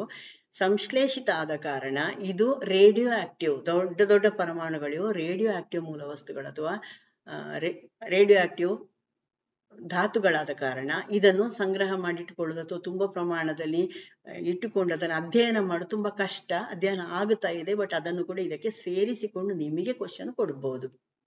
ಓಕೆ, ಒಗೆನೆಸಾನ್ ಅಂತ. ಓಕೆ, ಅದು ಕೂಡ ನೆಕ್ಸ್ಟ್. ಓಕೆ, ಇಲೆಕ್ಟ್ರಾನ್ ಅನ್ನು, ಹಾಗಾದ್ರೆ ಇಲೆಕ್ಟ್ರಾನ್ ಎಫಿನಿಟಿ ಅಂದ್ರೆ ಏನು, ಇದು ಕೂಡ ಒಂದು ಇಂಪಾರ್ಟೆಂಟ್ ಆದದ್ದು. ಇಲೆಕ್ಟ್ರಾನ್ ಎಫಿನಿಟಿಯ ಬಗ್ಗೆ ವಿವರಣೆ ಅಥವಾ ಅಯಾನೀಕರಣ ಸಾಮರ್ಥ್ಯ ಅಂದ್ರೆ ಏನು, ಇದನ್ನು ಕೂಡ ನೀವು ನೆನಪಿಟ್ಟುಕೊಳ್ಬೇಕು. ಖಂಡಿತ ಇಂಪಾರ್ಟೆಂಟ್ ಆದದ್ದು. ಇದು ಗೊತ್ತಿಲ್ಲದೆ ನೀವು ರಸಾಯನಶಾಸ್ತ್ರದ ರಾಸಾಯನಿಕ ಕ್ರಿಯೆಗಳನ್ನೆಲ್ಲ ಕಲಿಯುವುದು ತುಂಬಾ ಕಷ್ಟ ಆಗ್ತದೆ.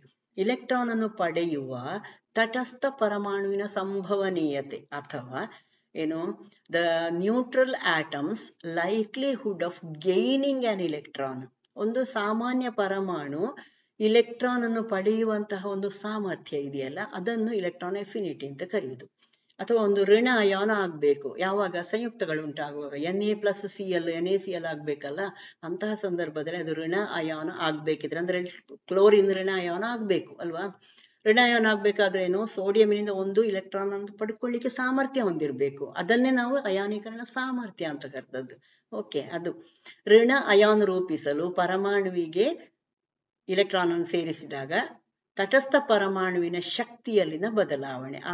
ಅದು ಅನಿಲ ಸ್ಥಿತಿಯಲ್ಲಿ ಇರಬೇಕು. ಆಗ ಅದಕ್ಕೆ ಇರುವಂತಹ ಒಂದು ಶಕ್ತಿ, ಅದನ್ನು ಅಯಾನ್ ಆಗಿ ಮಾಡಿಕೊಂಡಾಗ ಅದಕ್ಕೊಂದು ಶಕ್ತಿ ಬರ್ತದಲ್ಲ, ಅದನ್ನು ಅಂತ ಹೇಳುವಂಥದ್ದು. ಅಂದ್ರೆ ಇಲೆಕ್ಟ್ರಾನ್ ಪಡ್ಕೊಳ್ಳುವಂತಹ ಸಾಮರ್ಥ್ಯ. Okay, electron affinity is defined as the change in energy. ಅದನ್ನು ಯಾವುದರಲ್ಲಿ ಅಳಿತಾರೆ ಅಂತ ಕೂಡ ಕೇಳಬಹುದು. ಅಯಾನೀಕರಣ ಸಾಮರ್ಥ್ಯದ ಏಕಮಾನ ಯಾವುದು ಅಂತ ಕೂಡ ಕೇಳಬಹುದು. Kilo joule per mole. Okay, kilo joule per mole ಅಯಾನೀಕರಣ ಸಾಮರ್ಥ್ಯದ ಏಕಮಾನ. Okay, of neutral atom in gaseous phase ನೆನ್ಪಿಟ್ಕೊಳ್ಬೇಕು. When an electron is added to the atom to form a negative ion. ಪುನಃ ಓದ್ತೇನೆ. ಅಯಾನೀಕರಣ ಸಾಮರ್ಥ್ಯ ಅಂದ್ರೆ ಋಣ ಅಯಾನ್ ರೂಪಿಸಲು ಪರಮಾಣುವಿಗೆ ಸೇರಿಸಿದಾಗ, ಅಂದ್ರೆ ಇಲೆಕ್ಟ್ರಾನ್ ಸೇರಿಸಿದಾಗ ತಟಸ್ಥ ಪರಮಾಣುವಿನ ಶಕ್ತಿಯಲ್ಲಿನ ಬದಲಾವಣೆ.